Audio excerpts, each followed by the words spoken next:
We are live. Welcome to the RedBlue Pod number 25, also known as season premiere, because it's number 25 and we will cover a lot of stuff. So today we will start with something we didn't do last week, but we were meant to. The tier list of the TV shows we covered in season 1. So Will I that will include Titans or no? Titan season 1, 2, and 3, but 4 is not there. 4 is not there. Do you see it? Do you see the screen? It's loading at the moment. I'll let you know if I can see it eventually. Okay, it's going in and out like the last time, but I can see like bits and pieces enough of it. I should at least, basically just let me yeah, like it keeps flashing in and out like the screen on my end. I don't know if it's like my internet or yours. Like my internet has full bars, but yeah, I don't know. But it's fine. I don't need to like see it all the time though. Just like let me know which one we're doing, and that's all. Because I already know like the tiers, just S, A, and B and stuff. Okay, perfect. So, I guess we will start off with Invincible. Well, for me, that's going in S tier. That's probably the greatest superhero show, and one of the greatest superhero and comic book or mediums for me. That and like Sin City, really enjoyed it. At least personally, excited for season 2. There's going to be like loads more episodes in that one. So yeah, hopefully it doesn't end up like the boys, like which I still enjoyed season 2 and season 3. I still thought they were very good. They just weren't on the level of season 1. So yeah. Now I just realized how poorly I did everything with OBS. Now the frame is better. Okay, so me, I think it belongs in like B plus slash A, because I remember giving like 8 or 8.5.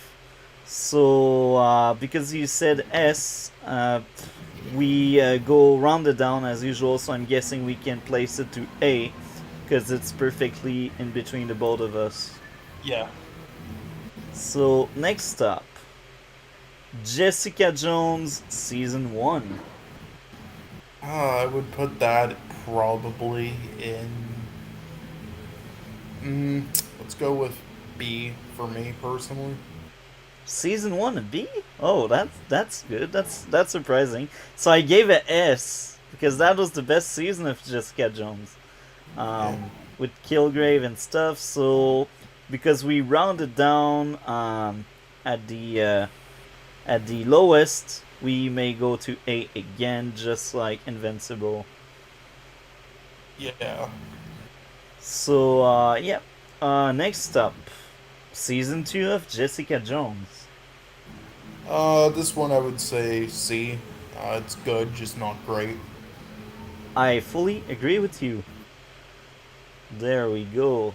C. Season 3. Same thing.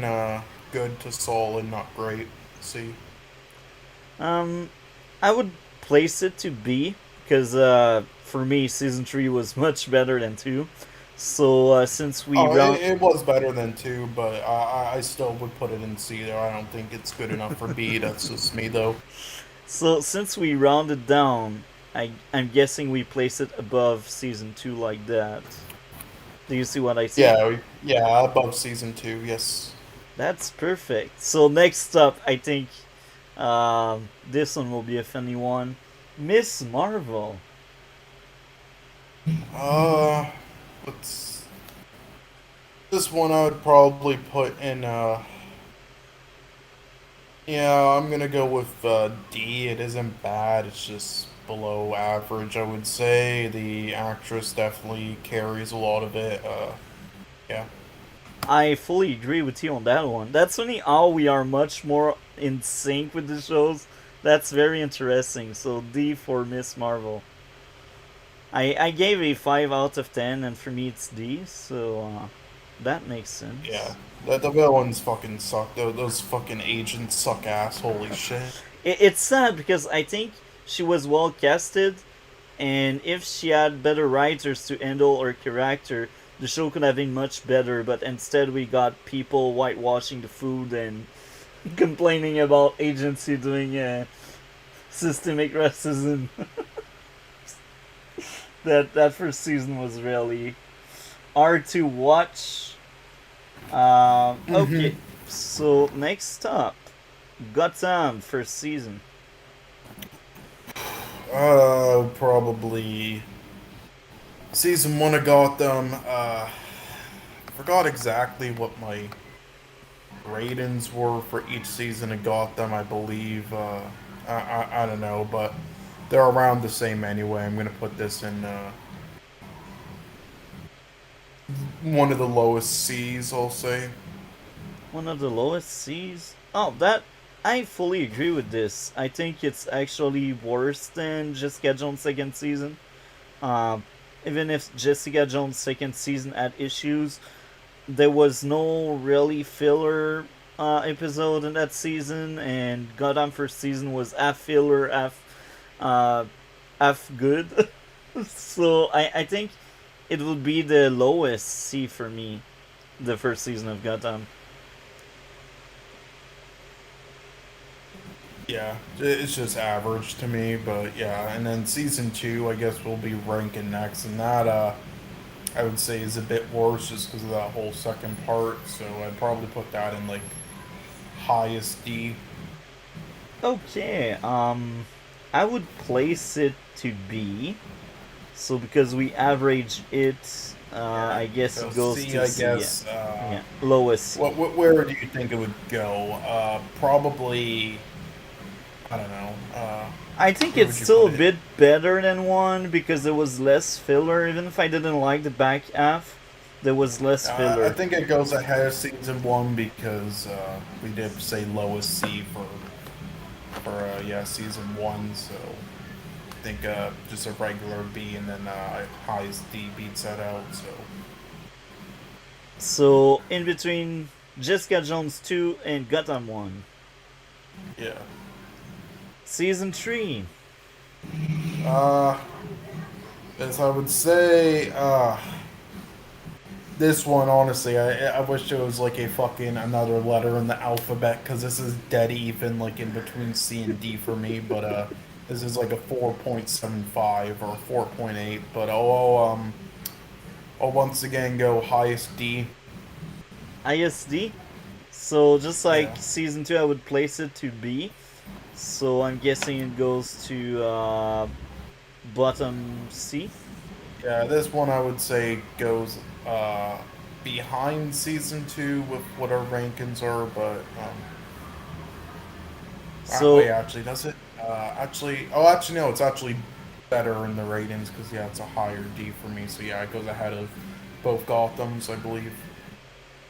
oh, okay. So it would be okay. So higher Yeah, than the other just two. Okay. yeah, because I didn't give it a higher D, but yeah, and then season four I would give again one of the lowest C's. So Are we switching Jessica Jones second season, or you think Gotham oh, is at the right no, place? it goes behind second season. Okay. So season 4 for you would be lowest C. For me, it would be actually A. Yeah. So because we Hmm. average at rounded down, it goes to B. Yeah. 5. That one is a funny one. And yeah, that this one I'm gonna go mid to low D. I just thought them it'll there there were elements of it I really enjoyed, and again, season four I thought was the best season. They were finally picking up the pace with certain stuff, and doing better with like police stuff and everything, which is when it was near the end and stuff, and with the villains. And season five, it has some of that carries over from season four, which is the best stuff, but everything else I did not really like, and because they just had to rush it to end it because they didn't get as much episodes, and then it all mainly leads up to the last episode. So the last episode is the biggest key factor in this season for me. And the last episode was fucking terrible outside of like a couple moments. So it was just like a parody. It was like a fucking. It's like I've seen porn parodies done better than that shit. Holy fuck. I mean, I haven't actually seen it. I'm just taking a guess. I'm sure they have been done better than that because holy fuck, it's like if you go to a gay strip club and that's what the production design of that looked like. So I'm just gonna take a guess and say those are better than that. But anyway, so So yeah, I'm gonna say mid to low D. mid to low D. I would place it at A as well. So this means C, but higher C, because you're at D and I'm at A. So, above or lower than Jessica Jones second season? Um, Kind of 50-50 on that. Up to you.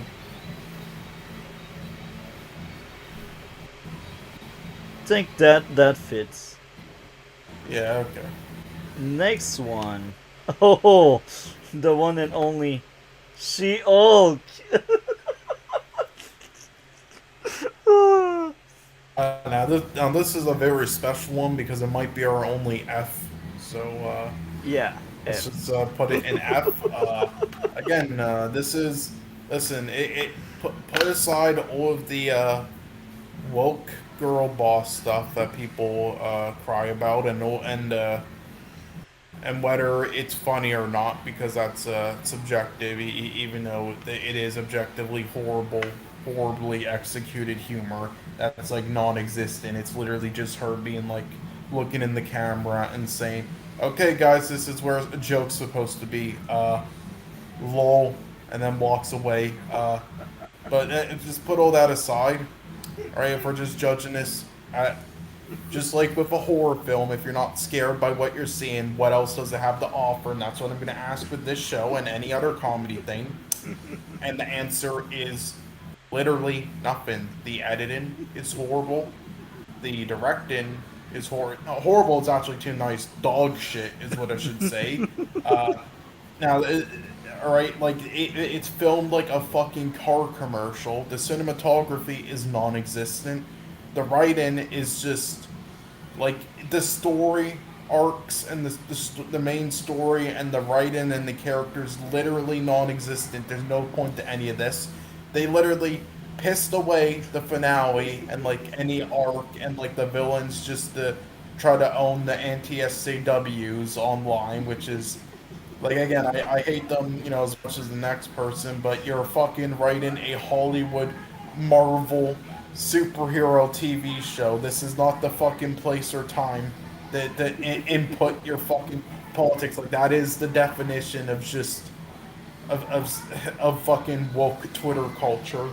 All right, and like this, it's just there's nothing of value to offer. Even putting aside all the woke shit and everything, fucking there being no comedy, it's just non-existent. There's nothing. The nicest thing I'll say is the actress tried her best, but she was literally given 10 pounds of dog shit, so her best is still bad.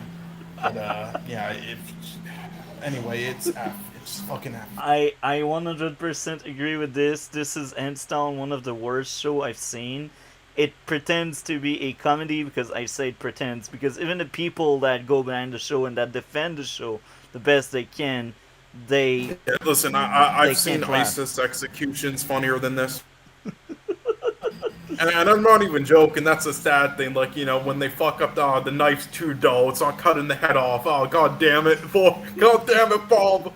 Oh shit! Put that out of the blooper. Shit! Oh fuck! I misread my line. It's like that shit's funnier than this show. Like it's very sad because they prove that if you have a bad team of writer, regardless of the IP, you will mess up what you're doing, and you will give ammo to the people that hate what you're doing. They basically gave ammo to the anti-woke crowd by making a show this bad that everyone hates. I say everyone, but I'm sure I will find a few people with weird taste that will say, "Oh, it's a If you good like show." this show, I just want to know: do you have any expectations or standards for shit? Because I'm serious. What does this show have to offer outside of just being another MCU IP to carry on with the universe, or being maybe just to have on in the background? Like, what does this actually have to offer? Like, I'm struggling so hard. It's so sad.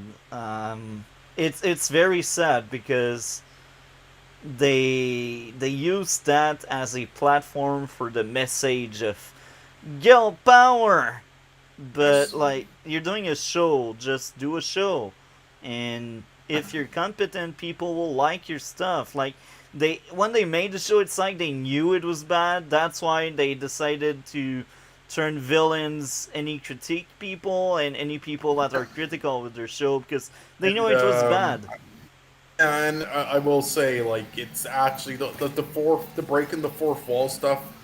Like, it feels like they forgot after making the show that She-Hulk is a breaking the fourth wall character, and then quickly film those scenes on their lunch break.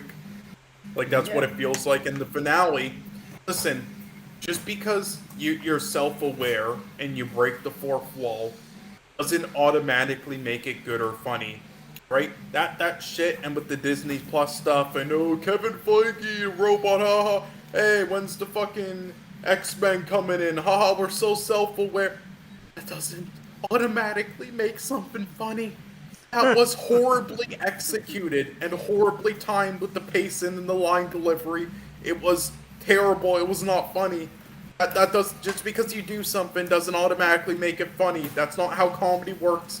All right, I could sit. All right, I could stand up and like say something fucking edgy.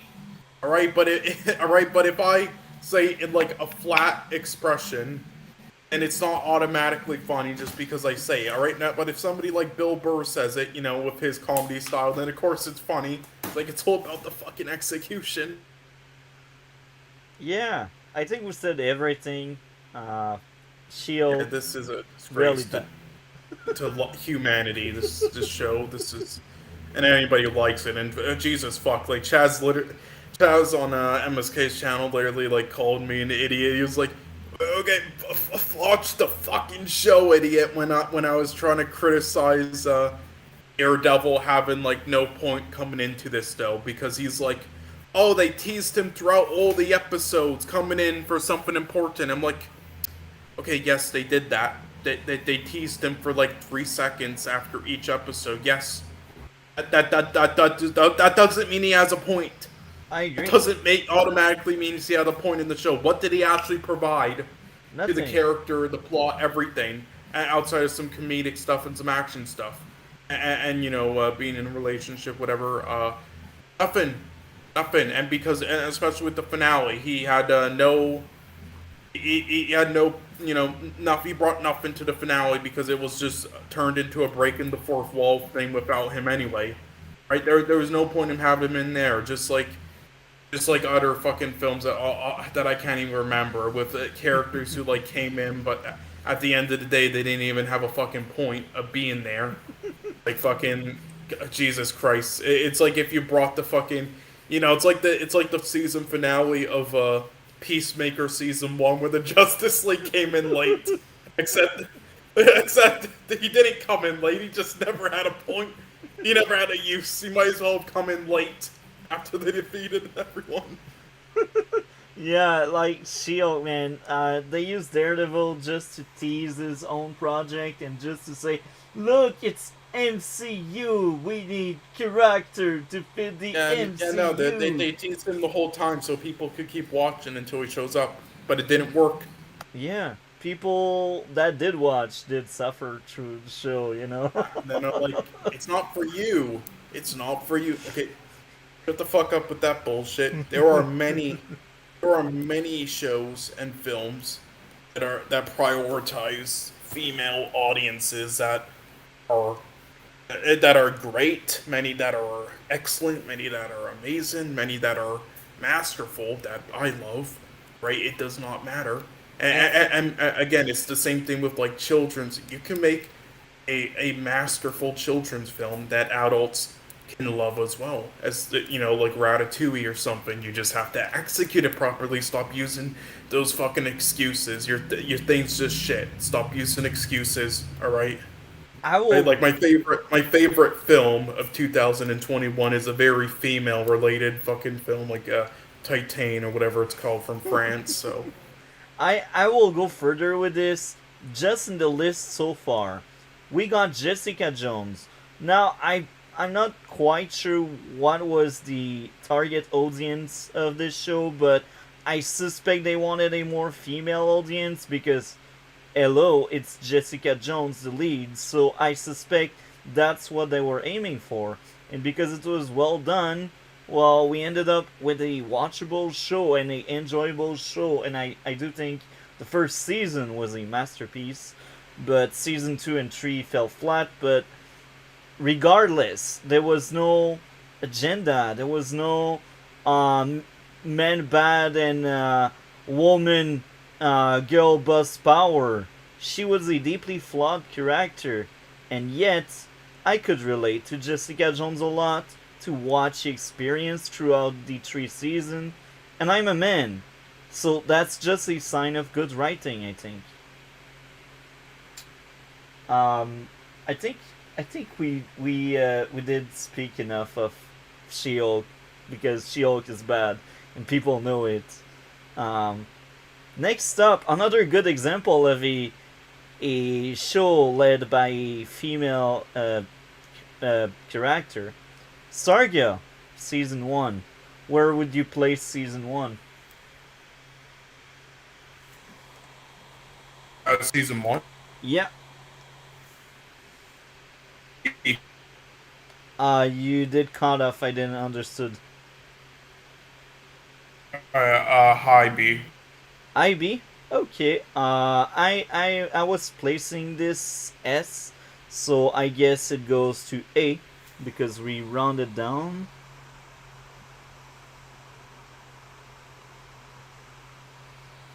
Did you like more Jessica Jones or Stargirl first season?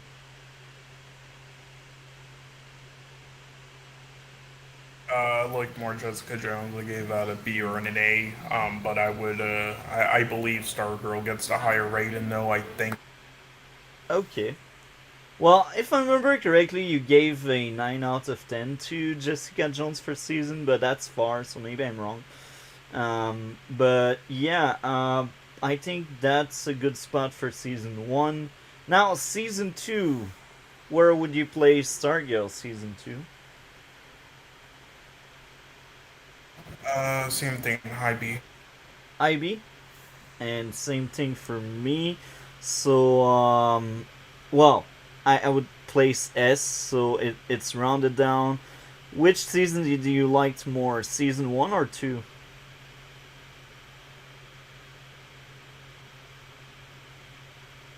God, they're almost the same for me, but I would say season one. But you like season two a bit more, so God, that's tough. I don't know how to round it out after that. You decide. Uh, there. Up there. Season 3. This I would give a high A or an S. So if you give it an S, we can just put it in S. Okay. Yes, it's an S. I, Okay, yeah, I I'd think, probably give it more of a high A because of that. Again, that finale, because they were rushed to end the yeah. show, ruined it.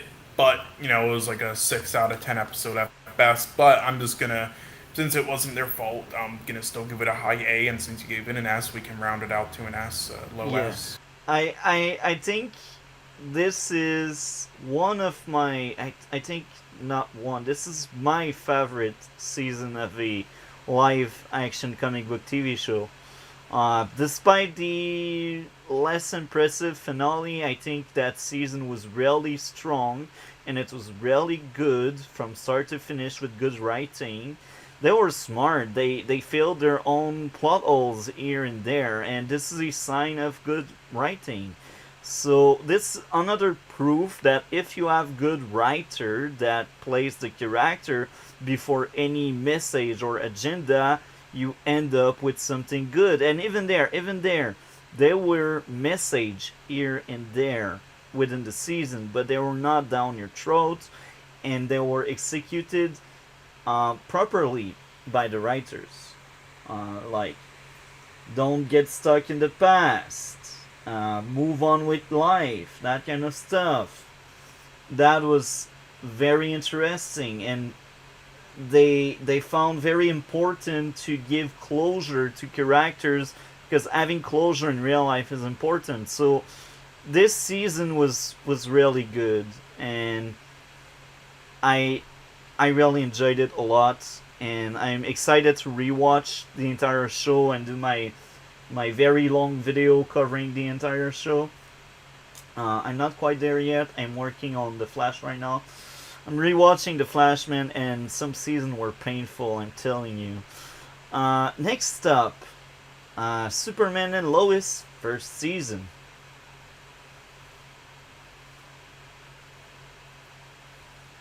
For this, I'd probably I would give it a high C because again, my rating system, it goes like S is 10 out of 10, A is 9 out of 10, B is 8 or 7, and then C is probably like a 6 or 5, Okay, or something around that. So I don't know. I'd probably, I see. yeah, either a high C or a low Okay, B around that. okay, And I'd probably give every season of Superman and Lois at high C or low B. So honestly, you could just decide the rest. okay. So, because I gave the first season S, we round it down. It goes to B. Now, do you think the first season was better or worse than Gotham fourth season? I would say it's better than Gotham first season. Okay. Next up, season two of Superman and Lois. Now, this time around, I was giving that one A. Were you giving the same grade to? Again, it's the same thing every time, so it still stays in B, but it's a lower B. But Yeah. I still think it gets. I still think it's higher than Gotham season one because Gotham season one barely makes it to B. It was actually season four. I'm sorry, four. My bad. Yeah, that makes sense. So, I still think season one of Superman and Lois was much better than the second one, because the second one, they lost their mind by doing crazy stuff, empty Yeah. villain, and so it's still Yeah, and good. I will say, I think season three is. I forgot if it was. It was either my favorite or second favorite. Maybe my favorite. I don't know. Yeah, I think your favorite season of Gotham was season four. I think with Oh, the one oh, with well, no, Peyton. that yes. I mean, Superman and Lois. I think three That might have been my favorite. Superman and Lois only had two. Season three is not out yet. Oh wait, right. Fuck, I forgot. I was thinking of Titans. Fuck's sake. We are I was not like, there yeah, out yet. of all the dog shit, I think three is the best of Titans, and I mixed it up with fucking Superman and Lois. So since you mixed it up, do you still think it belongs to be Superman and Lois? Oh no, no, no, yes, but yeah, no, it is. Sorry, I was just thinking of like the latest season of Superman and Lois was my favorite so far. So I actually think, yeah, I do think season two personally was better. I do think, I understand your issues, but for me personally, I thought the character dilemmas with like on one side was a lot better than season one. I do think the writing like of the more dramatic elements was better in season one, but I do think overall season two slightly is a bit better in my opinion at least. But Okay, but both of them are the same anyway for me with like the tier listing and unlike yours, so season one still goes ahead of season two and B. okay, perfect. Next up, The Boys, first season. Yeah, that is S tier Yeah, for me personally. me too. That's a masterpiece, and it sends a shockwave. I didn't expect to like this show this much, and season one was amazing. It's a masterpiece. I still Yeah, and then on. Yeah, sorry, continue. I still think Stargirl did it better with the third season, but The Boys' first season was better than Stargirl first or second Yeah, season. But the third yeah, I season think. of Stargirl is better. Yeah, I think the boys rounds out to more points because yeah, I did give Stargirl an A+ instead of an S. So So you'd place yeah, higher The Boys? yeah, like Okay, just because yeah, two S's versus an S and an A. So yeah. perfect. Uh, now this one will be divisive. The Boys season two. Well, season two and season three for me would both probably be high B's. I still really enjoyed them. I still think they're great. They definitely have issues though, and they're definitely not season one. Now that I rewatched them, especially I thought season two was the weakest season. I actually thought it was weaker than season three, but uh, yeah, I still thought they were great personally though. And again, I don't think the write-ins as bad. I think like yes, there's definitely weak elements and with that stuff, but I think the positives more than outweigh it. And again, with the source material, they didn't really have as much to work with, in my opinion. So So for me, it's a weird one. It season two would be a low B, while season three would be a IC slash low B as well. So because you said B, I'm guessing we will both place them in B. yeah, Now, so it's yeah, same opinions there. Yeah. So I believe it would be I believe season two of the boys would be like the highest B, but then season three would be either in between both Superman and Lois's seasons or behind both Superman and Lois's seasons. I think they deserve to be behind. I just like much more both season of Superman and Lois than the boys, man. That was a huge disappointment. Like I Oh, said it. actually, hold on. I actually mixed up my math. Sorry. Actually, Superman and Lois season season uh, one would actually go ahead of both boys. It's actually the boys season two that would then go the second highest speed because yeah, I forgot this season two was the boys was the lowest for me personally, so it goes back a couple points, and then season three was the highest for me, so it actually goes right beside season two of the boys, and then so yeah, both of them would be in between there. That's So yeah, that's my bad. interesting. That's interesting Yeah, because cause season two for me had different issues, but it was just a bit better. But season three, man, the biggest sin was the writing.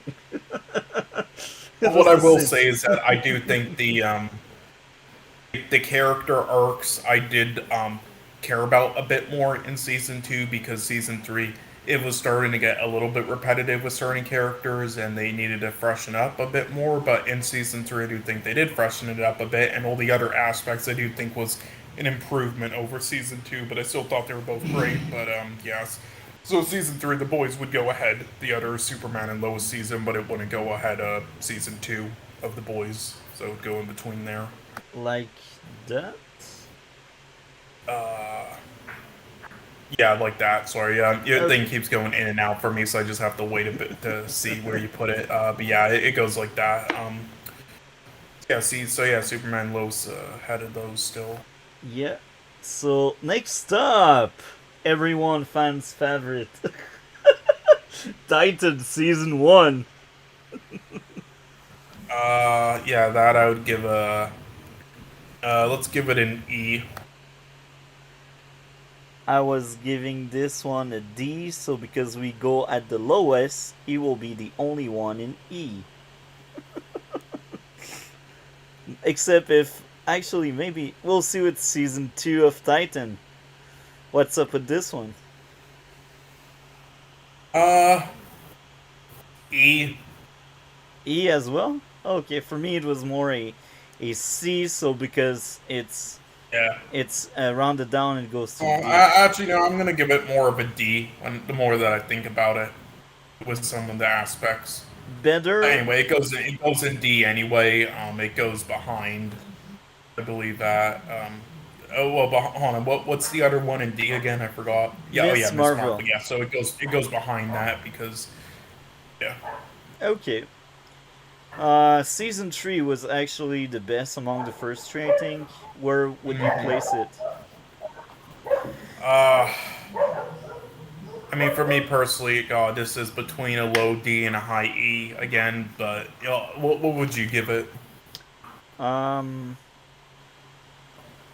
Give it just like a like C The or a Boys B? third season, low B slash IC. One of the two. Okay, well, Because my I B believe is it. weird. My B is Okay, weird. I'll give it like a high E or low D anyway. So overall it levels out to around. I think it goes into like the highest D or the lowest C, whichever one you want to do. I'll give I it a high E, so I guess it goes to the lowest D. I think it would be it was clearly better than Miss Marvel, so I think low C like that represents Yeah, well. okay, that's fair enough.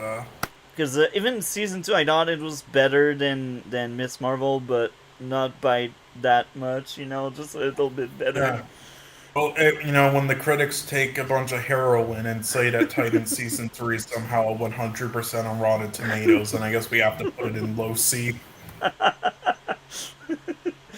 I think people are just enjoying and they just like comic book stuff when it's Yeah, I comedic mean, to be activity. fair, I'm just memeing that shit, but again, I understand that's a reason, but also with how Rotten Tomatoes works, it's not that all the critics thought it was just like old 10 out of 10s, and that's how the ratings for it work, like on IMDb and other sites. It's that they all at least gave it a pass rating, which made it a fresh rating, and all of them had fresh ratings, so it's 100%. Like they all could have been like 6 out of 10s or 5 out of 10s, which is enough to get a fresh rating. And also, only like 14 critics or something, or like around 40, watched and reviewed all of Titan season 3 on there. So, and yeah, that's also another point. Like, I guess that's why CW thought they could they were retarded enough to think that they could actually compete with shit like the Super Bowl or the NFL every week, like a bunch of morons, because they thought, well, with how popular the superhero genre is, like Endgame getting like $3 billion at the box office and stuff. I mean, we can be like the NFL of the fucking of superhero genres, which is super popular, which everybody will just want to watch.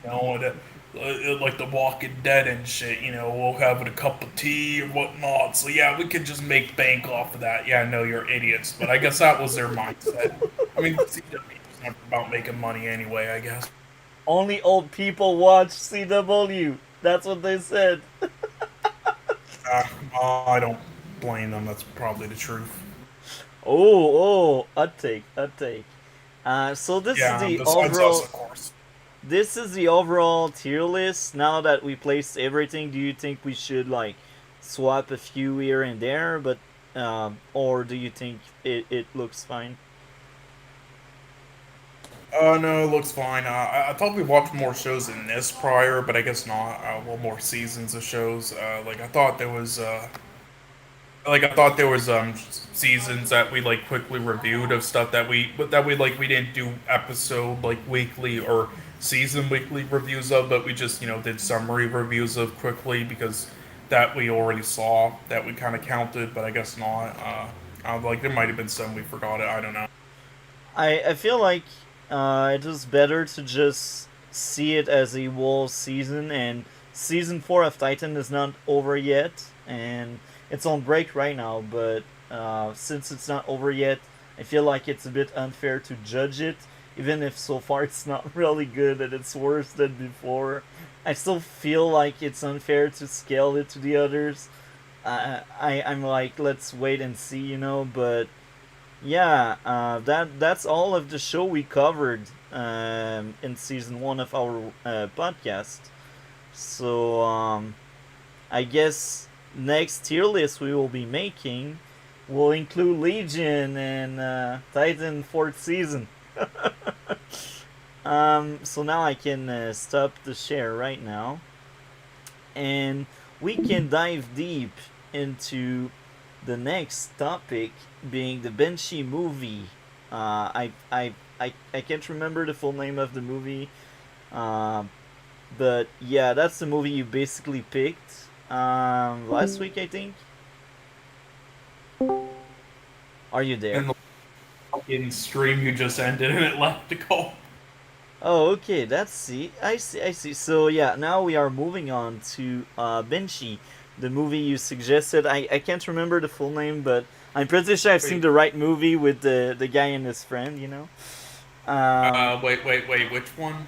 the Banshee movie, the one made this year, the one with I can't remember, but it's like with the Right. accent. They have a strong accent when they speak. Yeah, hold on one sec. There's somebody else. So I am guessing there's someone else. Now I will timestamp something here. 39 is the start of the tier list. Where are you? Where are you? Where are you? 39.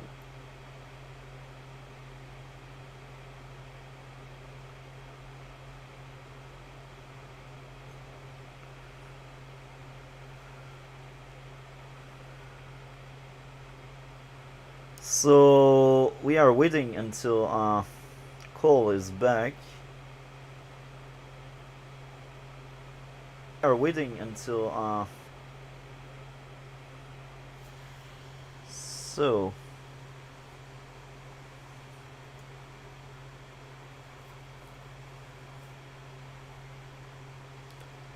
let's mark down the timestamp.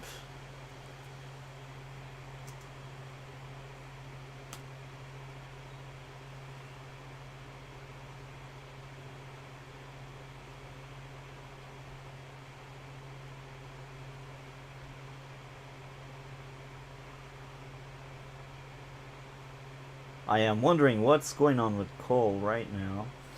So I'm guessing I will entertain you.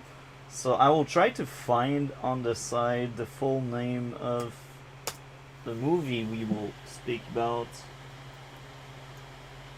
Oh, there we go. The Banshees of Inishiring. I butchered that name. I butchered that name. Um, yeah. Uh, I'm sorry, fucking neighbors wouldn't shut the fuck up. I was searching the full name of the movie. I will kill it badly. The Banshee Yeah, of anyway, so yeah, my fucking Inishiring. neighbors outside won't shut the fuck up, and their dogs keep going off as well, so had to actually go fucking yell at them, and then also, I'm gonna be talking like this now, more quiet, because I realize that if I do this, then the audio in the background won't pick up as well, which is good, so if you need me to speak any louder than this, or if it feels too awkward that I'm kind of like whispering talking, then just let me know, but yeah, the film is called, it's pronounced The Banshees of Inisherin. That's how you pronounce it. Okay. And about your voice, it's perfect with my OBS. I can hear you Oh, clearly. also, my fucking mic is apparently muted. Oops. Also, not my mic, it's deafened because my thing got unmuted by accident. 1 second. Okay, so what did you thought of the movie?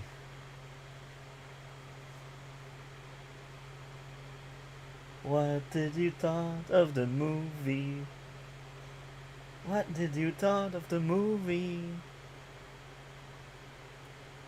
He's probably screaming at the dog and the neighbor. So, I'm curious to see what are his thoughts on the movie. I have a rough idea he liked it more than me. That's one thing I know. um.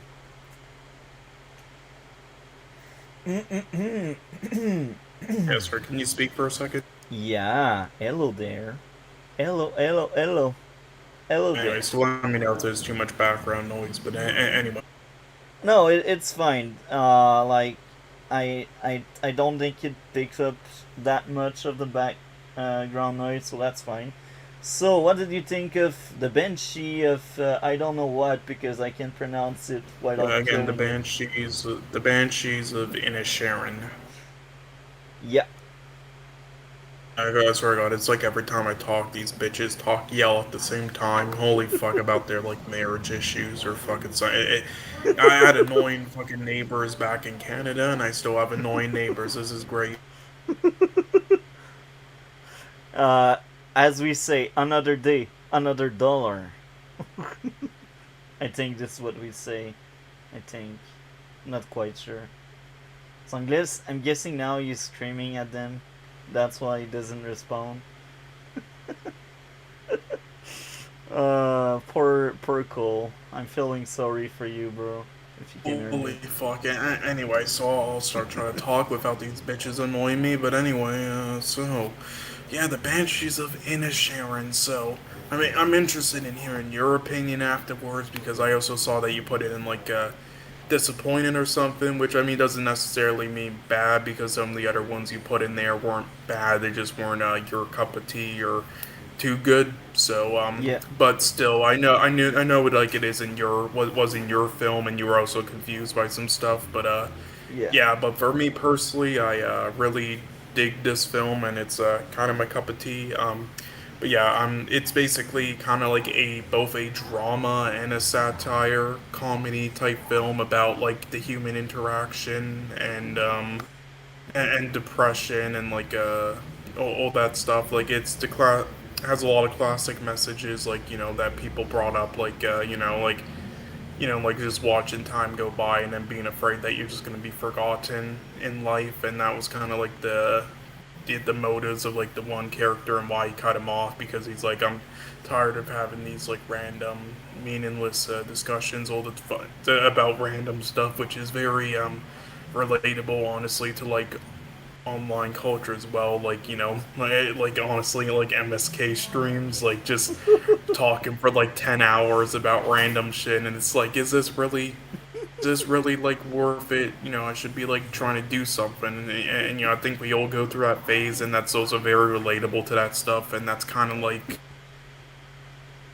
that's kind of like what the his motives are, and then the main character's motives is a very like his character is very subtle, like very shy but also like comedic, and yeah, like the whole like a lot of the comedy in this film is him just like not learning at the start, not learning his lesson and keep trying to like become friends with him, but also because yeah, I mean it's kind of a shock like you're best friends with somebody for fucking like 12 years and then down the drain he's just like, yeah, I don't want to be friends with you anymore. Like that's kind of a shock, like trying to like find ways like maybe he's just depressed, maybe if I act differently. That which and then on like the drunk scene and everything, which I thought was hilarious. And I thought his performance was amazing, and I understood both motives and both like sides personally. Yeah. And like there's so much to go into, and I didn't write down any notes, but yeah, but like yeah, I think later on though, like Brendan Gleeson's character, if that's how you pronounce his name, yeah, he started to realize like more stuff, like I really need to just like completely cut him off from being friends just to do this shit, like, and are the people I'm hanging out with right now, some of them are they, they're not so nice, to hang out with either, and also you realize, like some of his actions, both of them realized like both of their actions had, and both of like their point of views of how they think about the world had plot holes in them, to say that had flaws, definitely weren't perfect, and also how they were kind of turning each other, into like the opposite attitude they had at the start of the film, where just worse and worse, especially the main character who went from like positive and not many friends to then just like this fucking like depression, miserable state, and it and by the end of the film, he kind of like realizes, it's kind of like accepted, like this, accepted that, but then also,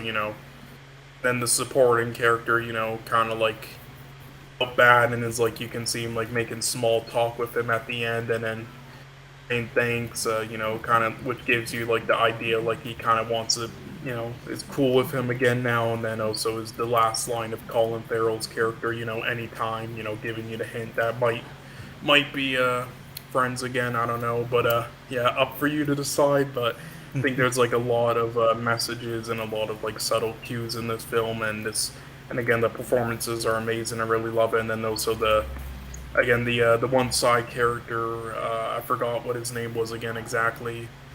Um, it was something. Forgot his exact name, but he's gonna be the again. I don't know if you recognize him from if you saw the Batman, didn't you? Right. Yeah, I did.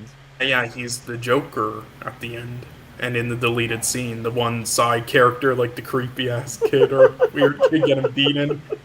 Really? Great. Yeah, he's a great actor in a lot of stuff, and killing Sacred Deer and a lot of stuff. Yeah, that was his character's great, and shows the desperation of that, and the police officer, like shows like how kind of fragile and like not so tough that then he like try to make it out to be, and like with beating up his son and everything, and the main character, and then getting ratted out for all that shit, then everything, and then it makes it seem kind of like does that to like because try to like hide his emotions and everything, and his like his, how do you describe it, his low self-esteem or whatnot, and at the end, again, he also realizes what he caused, throughout the film with seeing his dead son and stuff, and that's like, again, there's a lot of like characters and a lot of like storylines and messages of just the human experience that I really enjoyed. So yeah, um, yeah, so I'm gonna stop rambling on so much, but yeah, I thought it was, amazing performances, beautiful cinematography, amazing directing, amazing editing, amazing music, and amazing characters. Yeah, and amazing. I really loved the comedy in it. I thought, again, another a fucking She-Hulk. This is how you do comedy right, and timing, execution. Yeah, what did you think about it? Oh my. I will start by saying this. The actors did a great job, even if that wasn't my cup of tea. I see the talent, the skills everyone had. Um, Actually, I forgot to ask. Yeah, the biggest thing before you say your full opinion. Yes. Did you understand them enough? yes, I hope so. Okay, because again, there were some words that are hard to understand in Irish, but the well, words that were I hard to understand or you didn't quite know the meaning of, like rolling and stuff, those were intentional in the script. You weren't really supposed to like quite understand them. It's got maybe on a rewatch it's supposed to be a bit confusing, but you understood like I majority of what they were saying and all the basic stuff, right? Yeah, but the main character was the one I struggled the most with. I think his sister was much better. His sister didn't have that bad of an accent. His friend as well. I think the most rough is the lead actor, and that bothered me a lot. And maybe the barman in the bar, sometimes I did struggle, but the friend, I could understand most of what he was saying. Okay. The young guy that was in love with the main character's sister, I could understand him really good. It's really like the main character and the bartender. I Okay, so the main character is like because of his like lower pitch voice and everything, he was harder to understand. yeah, yeah, but Okay, fair enough. But okay, but now I know when though that you can like you can understand for the most part, like I because I don't know, Irish accents, they sometimes a lot of people struggle with understanding what they're saying if they're not used to it. So that's I why I was holding off of my this un film to recommend. My understanding was much better than the lighthouse. I could follow the story. When in the lighthouse, I missed a lot of spaces because of the accent. But here, I when I was missing something, it wasn't that big or that bad because the other person with whoever he was interacting with, I could understand him or much better. So the bounce back was most likely the thing that helped me understanding what both sides was saying. But yeah, the lead actor and the bartender, that was my struggle. Um, Early in the movie, that was really hard to get used to. But I, by the end of the movie, I could understand most of them, and even the main character. By the end of the movie, I could fully understand what he was saying. But it took me the entire movie to really follow up what he was saying, you know. Um, but I could still like pick up pieces here and there, and when it's mashed together with whatever the other character says, then their Oh, discussion okay. made sense. I had to ask though, like in your comment, you meant just purely like it was hard, it was difficult to understand the main character, or were you also talking about his motives? The main character, I think he was worried about his friend. He was worried about his friend, and he thought he could help him by forcing himself into him, but that's not the way it goes. Yeah, that's the part of the comedic elements of him just keep forcing himself like fucking that up. it was also part of my issue with the movie. I was like, that guy is so stupid. Like his sister is Kind of up the freaking point though. right. Kind of the point though. He's kind of a bit foolish. Him and like the side character. His sister was freaking right. But that's why I think his sister was played by a great actress and she did great work. And she was my favorite character in the movie. She was like the standout character for me. Um, so, I will start off with my issues as usual. Now that I land out the ground. The opening scene because of the music. I'm not a fan of opera like music. At some point, I did like some of the music here and there, but most of the music throughout the movie was really hard for me. I'm not the biggest You fan of didn't that. like the music. Yeah, sometimes it was good, but other times it missed the mark I for mean, me. I'm usually not a fan of that style of music either. I mean, I like different music, but I mean, again, as long as the music is well done and it fits the film and the scenes, I'm okay with it. And I mean, personally, I thought it fit it, but I mean, and I mean, they didn't have too much music throughout the film, and mainly during like aerial shots, because which is good because you don't want like music.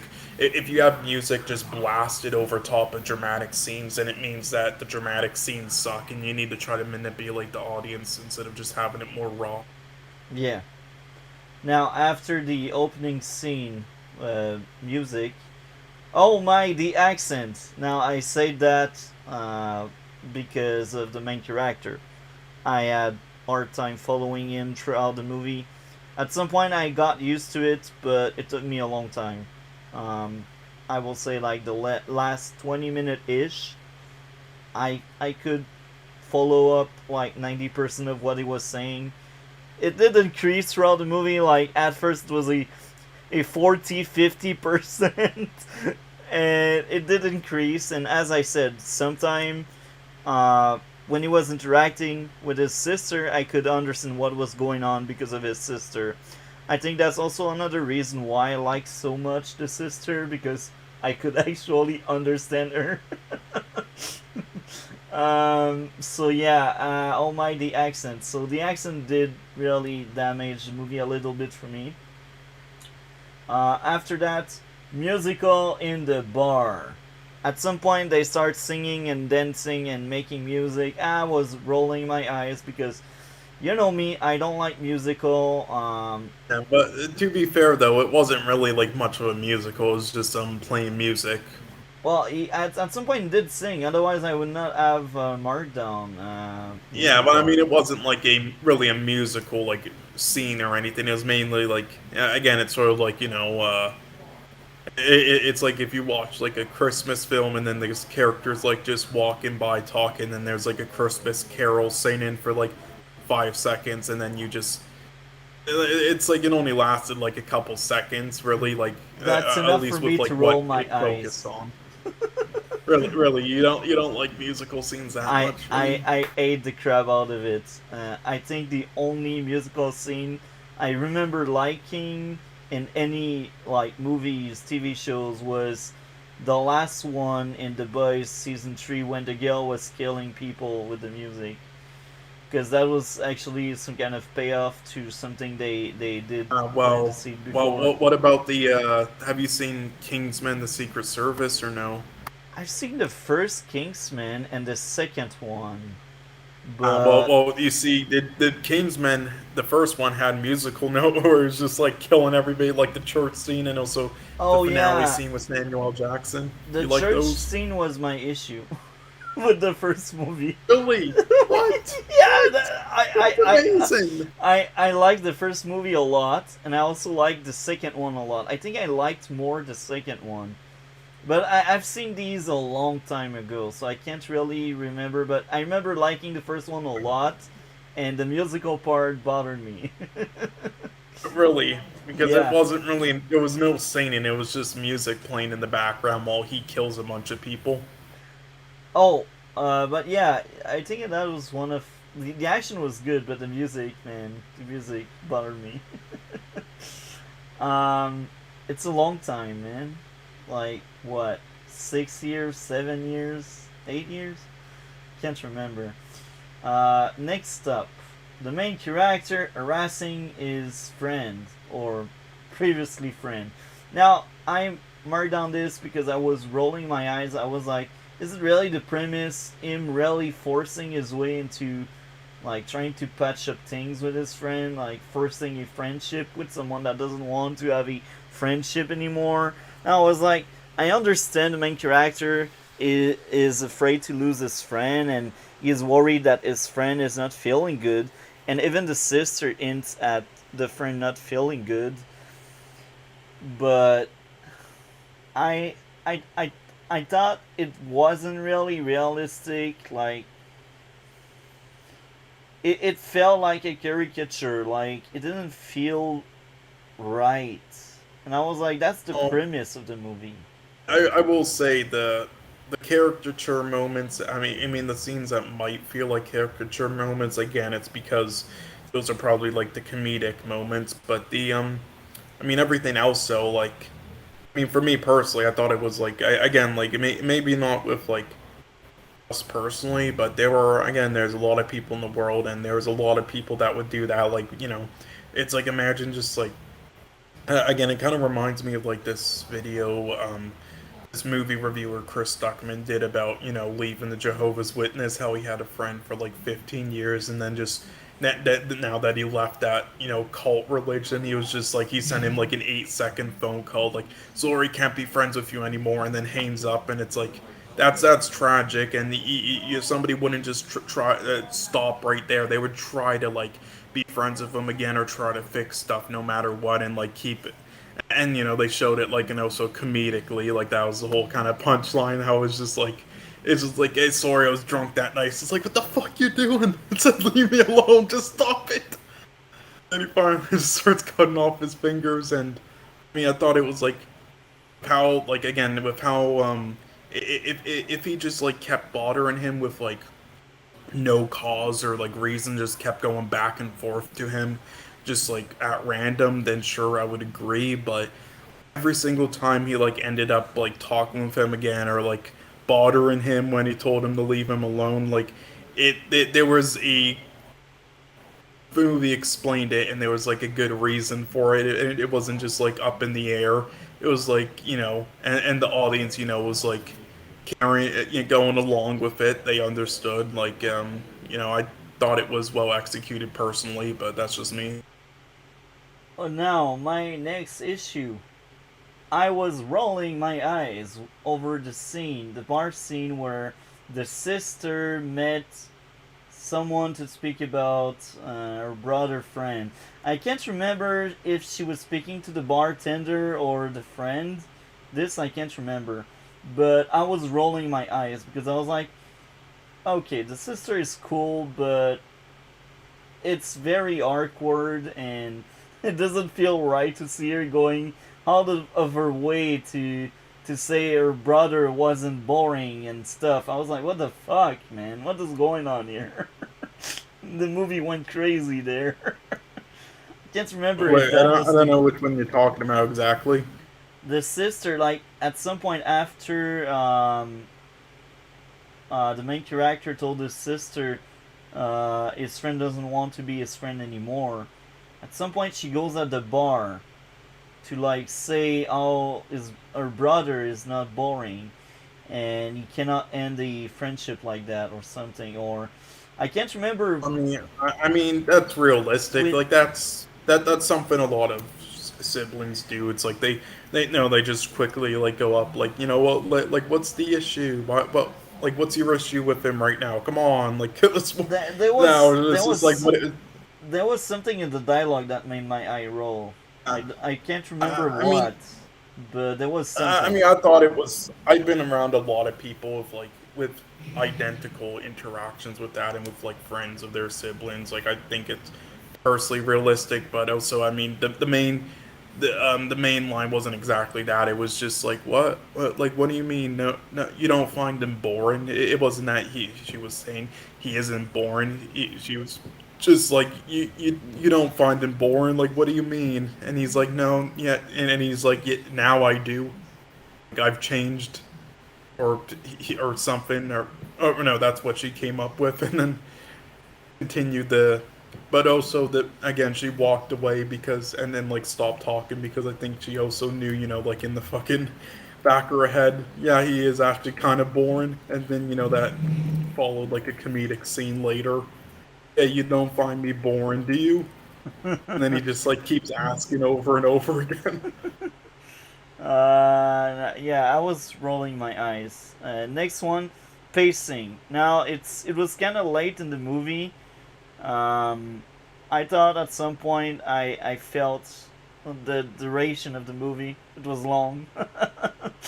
Maybe it's because I wasn't the biggest fan of it, but I thought the pacing was like I feel like they could have trimmed down a little bit of the movie, maybe like 5 to 10 minutes, because it's kind of late in the movie where I felt like the pacing was hitting me. Uh, Now next up, main character is so stupid that he still want to see the other guy. So this is after finding his dead donkey.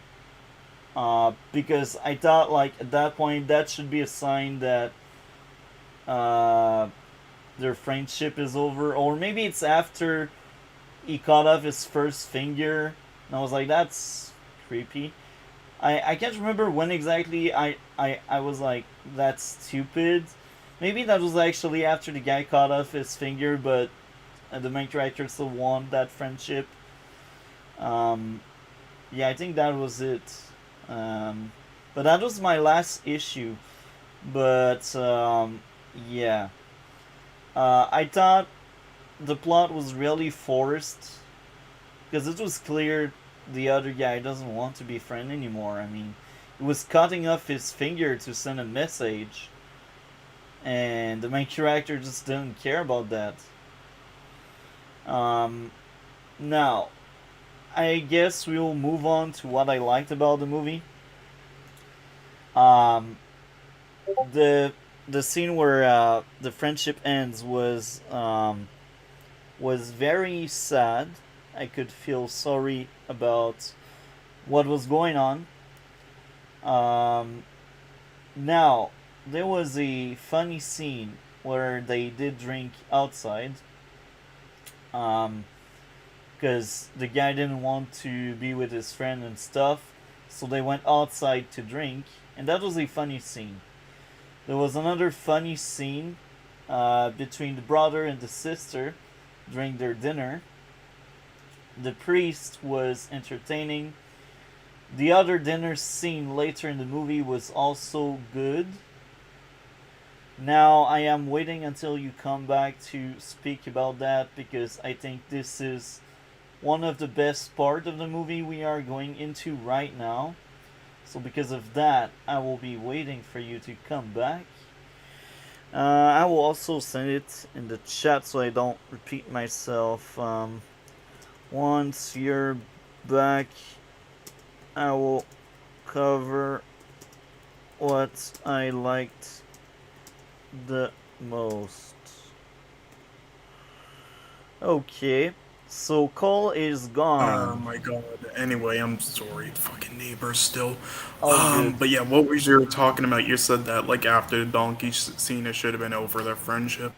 Yeah, so Again, I think he speaking, realized. Sorry, go. I started mentioning my likes since we were done with my dislikes. So among my likes, uh, when they finished their friendship, in quote, that was sad. I felt the moment. Um, then after that, we had a funny scene when they were at the bar and main character really wants to keep that friendship, and the guy goes drink outside. That was funny. I like that scene a lot. Yeah, and Um, it's like you could like still see him outside, and he's just like, Jesus fuck, couldn't pick another table outside. Fuck me. After that, we had a funny brother sister dinner. As I said, the sister was hands down my favorite character in the movie.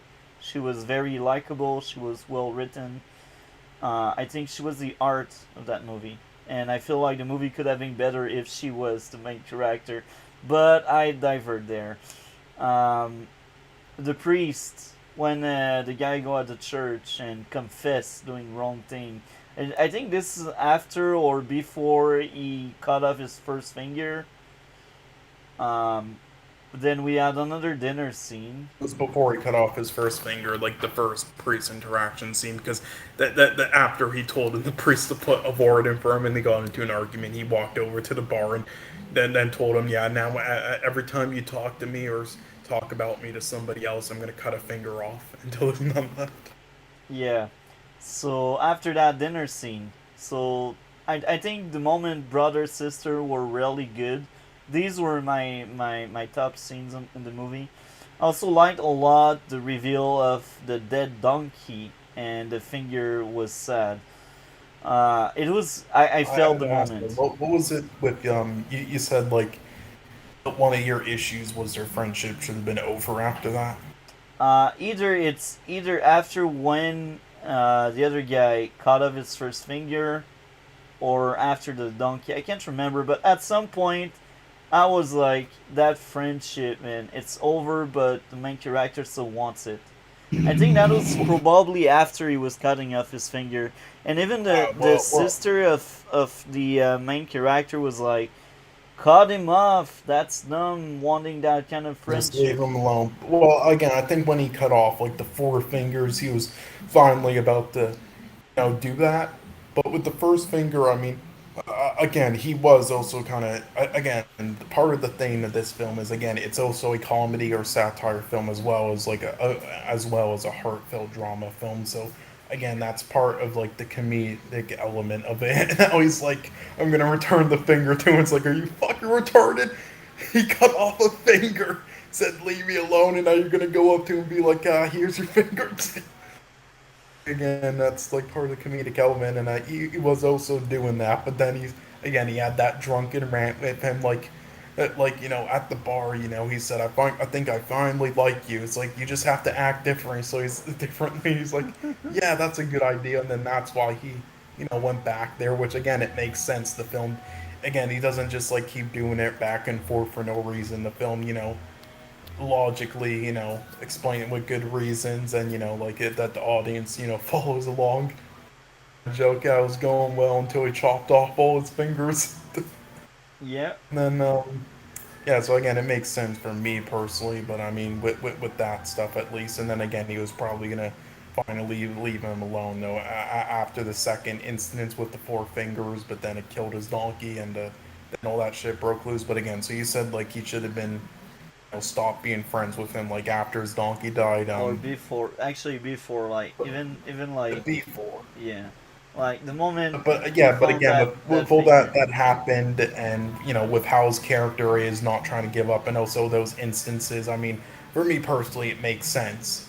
And then again, with him not doing that, it leaded to that, and then also and again with the also realizes like he didn't mean it obviously in the end, and well, some things just like can't be worked out in the end, I guess. Just have to like move on.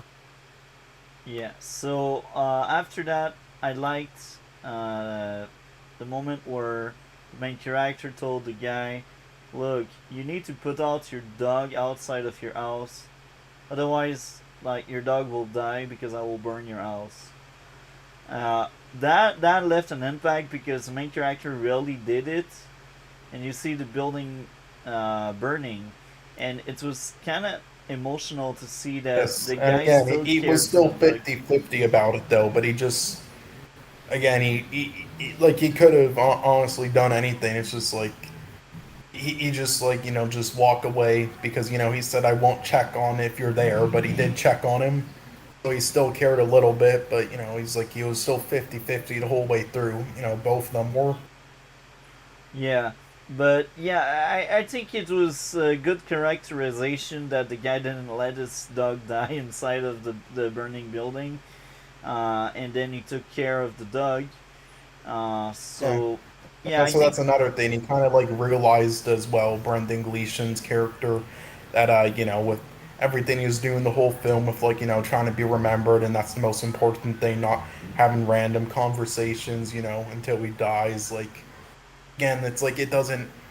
Like again, we all go through that phase, and again, we do still do want to accomplish something and be remembered for something. But at the end of the day, like being like a tiny, like a minuscule, like non-existent, practically footnote for just something small like that in history. It really like, and that's just in like the back page somewhere of like some obscure book, like oh I invented fucking this one specific kind of shoelace. Yeah, my name's written in the book. Yippee! Who gives a fuck? Nobody will care.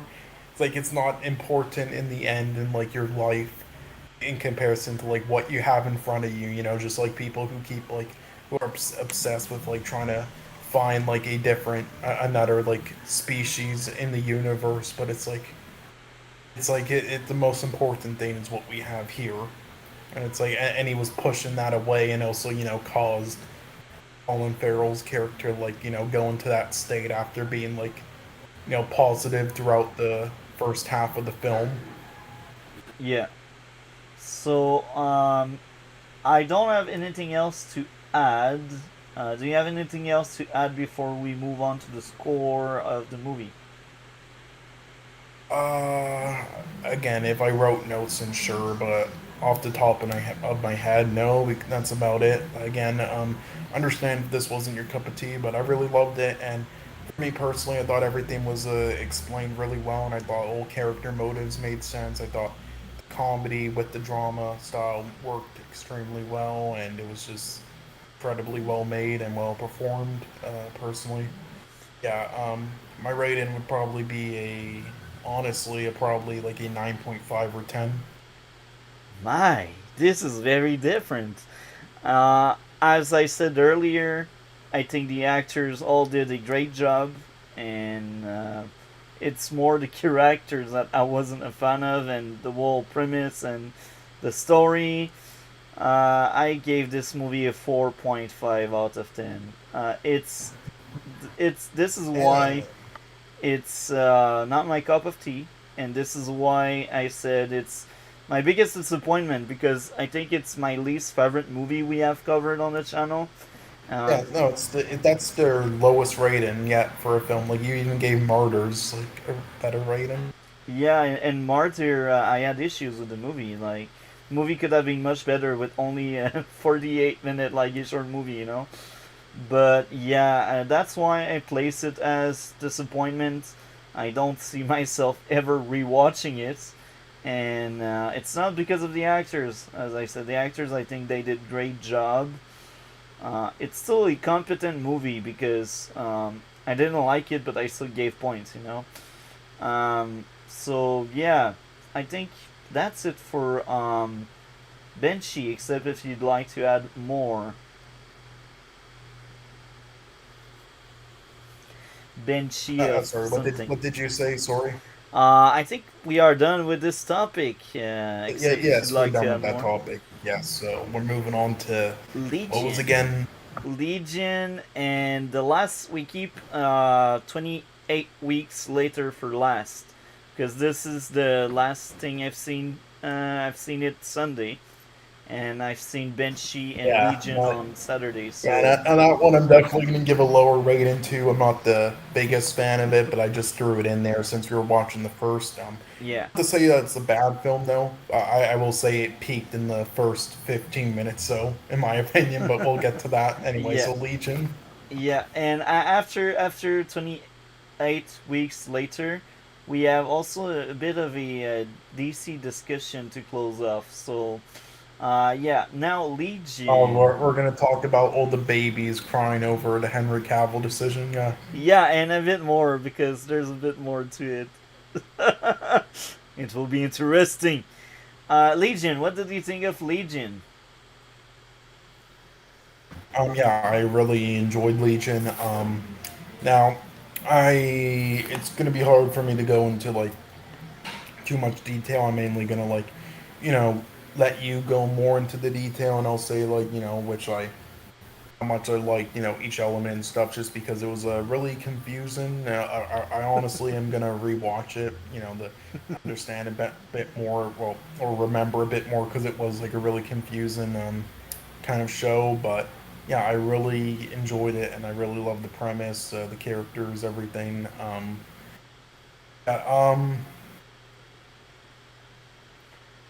there was fucking one issue that I had with it, though, that I really disliked, and I was kind of scared of, because this seemed like a show that I really dig. I eventually did, but there was a certain moment in the first episode that I really didn't like, and I was scared that that would just like be the pattern for the whole season. But luckily, it wasn't. It was like some scene in, like, when he was in the mental facility, or aside, whatever you call it, they call it. It was like this really cheesy scene that I thought did not work, and I understood what they were going for, but it did not work. I think it was like with I just think it was done so poorly in comparison to their shows. But outside of that scene, though, yeah, I think this is one of the more unique comic book or type shows on television, next to like Umbrella Academy and stuff. Yeah, I mean, what did you think? My, I have a lot to say here. I've seen it when it first came out in 2017. I was lucky because my TV did air the first season, so I've seen on TV the first season, and I liked it a lot. And I didn't understood everything on point because I was younger, and that was one of the most heavy, like one of the heaviest uh, TV show slash movie I've seen, because I Yeah, was into yeah, like popcorn flicks and simple things, and that was one of the most serious thing I've watched. So my first time watching, I liked it a lot, but I didn't understood everything the first time because I was younger. I was less experienced with more serious thing. Um, and my most recent watch, when I first started, I was like, oh my, this is freaking good. This is much better than what I remembered. Um, and overall, the first season was as good, maybe even a bit better than what I remembered because I did understood it much better this time around. And yeah. I mean, for me, it wasn't hard to understand. It's just the hard part to well, maybe not understand, but just like remember when trying to think about after watching it, is just because of how chaotic and how much stuff went on at the same time. So it's like hard to remember every detail in it or like go in depth outside of just like the main story. Yeah, so I think overall this first season is amazing. It's a great introduction to the teams, uh, good and bad, Better and than any of the fucking X-Men or mutant films Fox made. yeah, and I will go further with this. It's also about mental illness and how to heal from that. You don't heal from that like alone, and you to heal it, you need to learn what it's all about. What's the Does a issue? better fucking job at it than Joker, I'll tell you that much. Yeah, I actually agree with this. I fully agree with this, and uh, the growth of David during that first season is just amazing. When he first started off, he thinks he's crazy. Yes, he's crazy, but there's more to it. He has powers, and that's a fact, and he has a parasite that makes him crazy on top of who he is, and in my first watch, I didn't understood as well what was going on. Like at the end I was like, "Oh, that's the parasite that makes him a villain," but I didn't see that parasite as being like mental illness and representation of it. And now I've seen it like that parasite is like the mental illness, and to heal it, well, you need to know it's the issue. And he is really a very OP mutant, but he still has his flaws, and he still need to learn how to control that. And it's interesting how they build up that parasite. Uh, there's something wrong with his mind when they go explore his mind, and it's interesting how Sydney is like basically his girlfriend is the only one that really figured out most of it before the others, because she could see the parasite when the others could not. I think the writing of this show is really good, and when they had therapy scene, I could tell they did a bit of research before writing these scenes and before shooting these scenes. I know it because I did study special care counseling for 2 years. So I have like good basic on how therapy should be and how therapy goes. And I think like the therapy aspect of the show was well done by a competent writer that knows what's going on.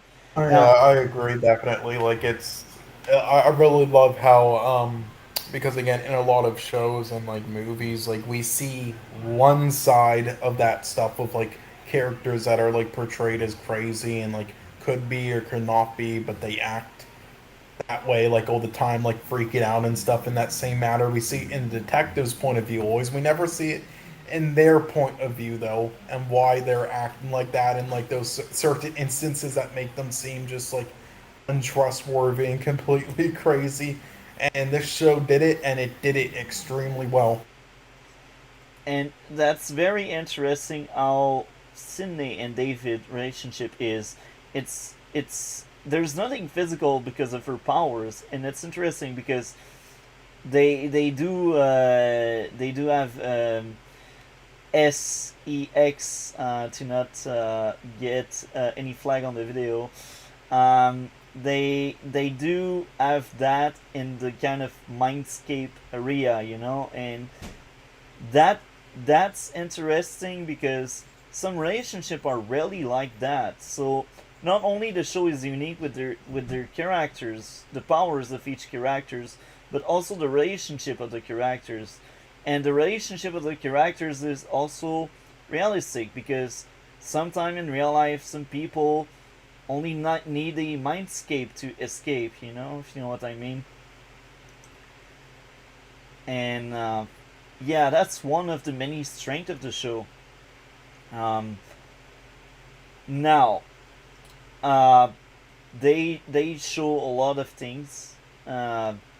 Like the action, I think, even if we don't get that much action, the action will leave an impact it's always great action when we get some action. Um, Now, one of the most recurring thing I got going on as issues is like plot armor or people cannot aim and stuff. Um, and sometimes characters do weird stuff like in episode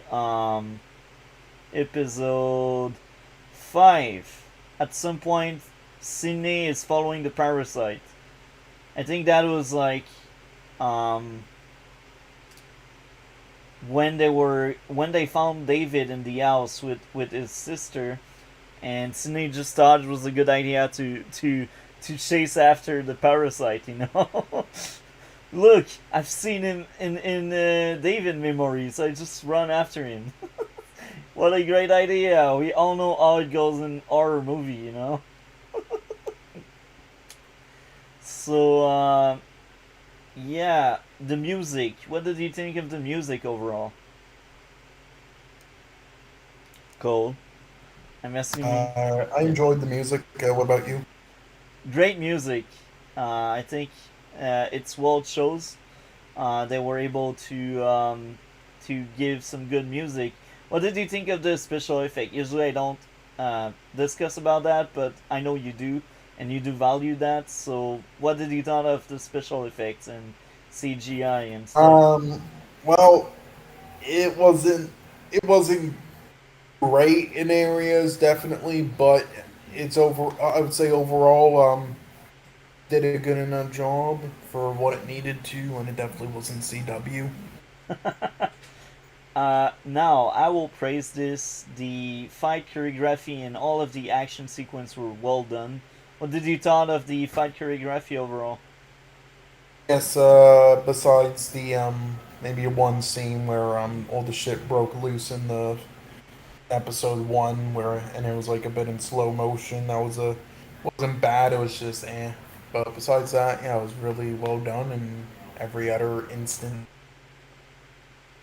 So, in my notes, um, the overall season has spacing issue, but not individual episodes. So what I mean by there is it's a very heavy show.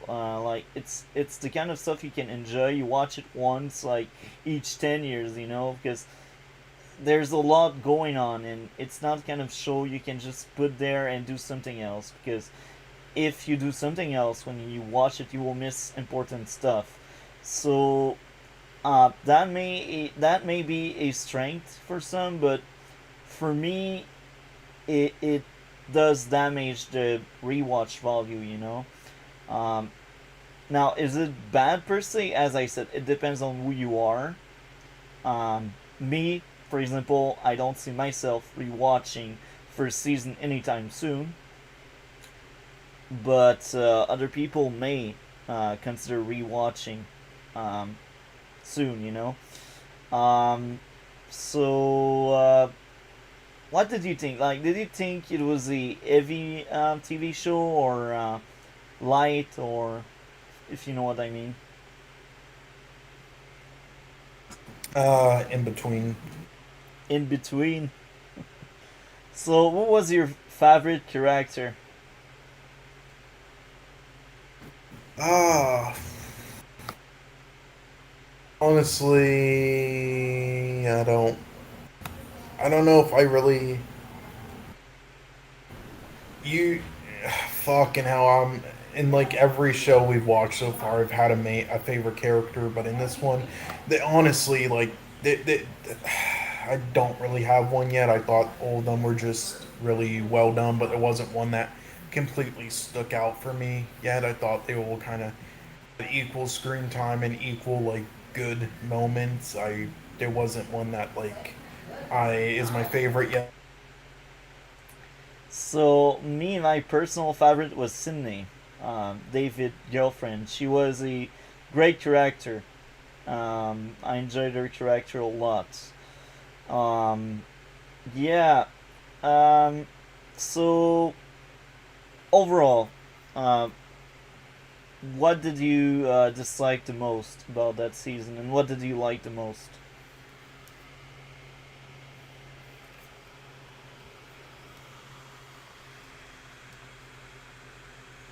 I thought some of the tone could have been better in moments. That was probably my least favorite parts of this season.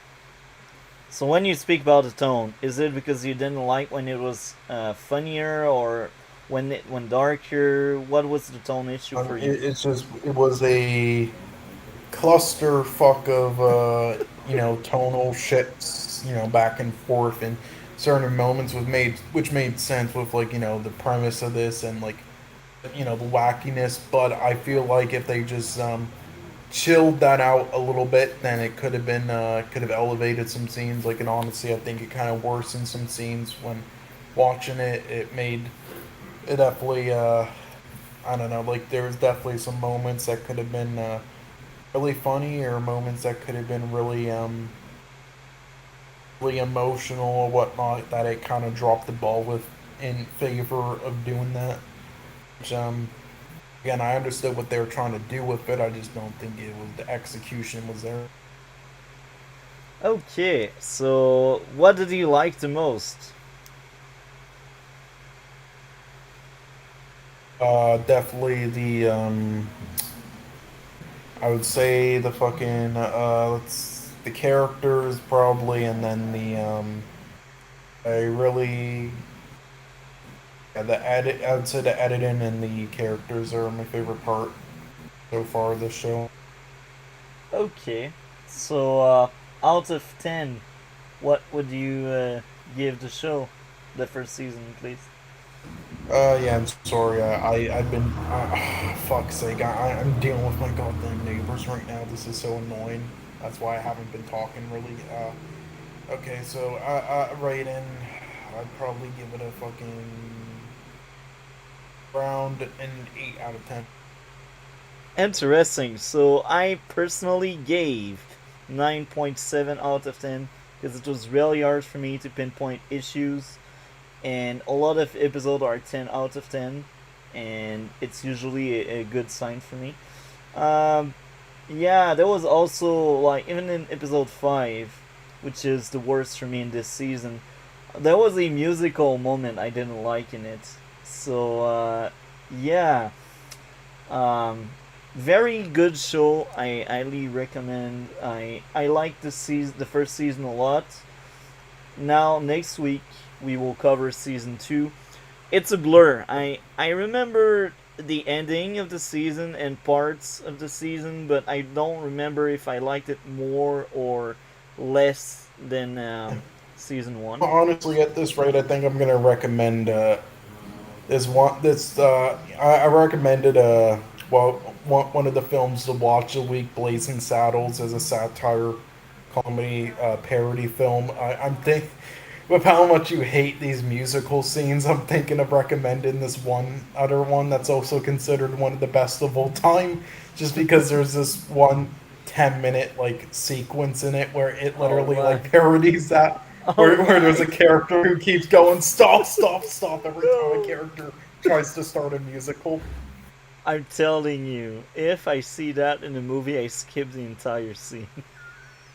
I'm not watching 10 minutes of musical. No, not for me. No, no, it isn't 10 minutes of musical. It's 10 minutes. It's a 10-minute scene or sequence with characters, and during it, there's like 5 instances where a character tries to start a musical and start singing it, and every time the character cuts him off, like, no, no, no, I'm not having that shit in my film. Breaking the fourth wall. So yeah, I think overall that was a very enjoyable first season uh, for Legion, and it was better than what I remember because I think it's made by competent people that know what they are doing, and they knew where they were going for, and the show wasn't canceled. They really wanted to do a 3 season plan, and it went well because that was their plan. And I remember, like, where they placed some of the character in season 2 and season 3. I think I remember much more things about season 3 because it's more recent, but also because it felt very different, even more different than any other comic book TV show I had seen at that point. Um, so yeah, season 3. I cannot wait to cover this with you. So next week, season 2. If you're able to see it, that could be a great topic. So when you got time, that could be great to watch it. So just like this week, I'll watch season 2 for next week. Yeah. yeah. See, just like this week, if Tuesday you can't because you didn't have time to finish the season, we can postpone it to Wednesday or Thursday. It's still fine by me. If, even Okay. Friday or Saturday, because I think this is a important topic, because this is the RedBlue podcast after all. We need to cover at least one comic book thing, and yeah, season 2 of Legion. I think I should be able to make up time and do it Tuesday this week, but we'll see. Okay, so I think we can now move on to 20 weeks later. What did you thought of the movie? Okay, well, what I thought of the movie overall is I thought it was alright. I didn't think it was good. I didn't think it was very good or great. I didn't think it was like bad or terrible. I just thought it was more in between, alright. Yeah, so this is like one of the lesser films I've ever recommended. I basically just recommended it because I'm like, well, so, by the way, a lot of people probably like. So, how do you decide which films you recommend for each week? I really don't. I just like last second. I'll just look at like my letterbox account and just like pick random films that either I really enjoyed that that I want to test the waters with to see what multi-topic is really into. Which could be sometimes stuff he's into or sometimes stuff that isn't his cup of tea. Mix it up every once in a while or just or stuff that I do think he'll enjoy, or just none of the above. I just like random. And yeah, that was definitely one of those instances. I was basically just like, yeah, there's only one other sequel in this with this IP, so I might as well throw it in there. Let's just complete it. So yeah, I didn't. So again, I didn't think it was bad. I just definitely not anything in comparison to the first, and not great. But what I will say is great though is the first 15 minutes. I don't know what you thought of it, but I really loved the first 15 minutes of it. How that whole thing played out was definitely great. Got you straight into the film.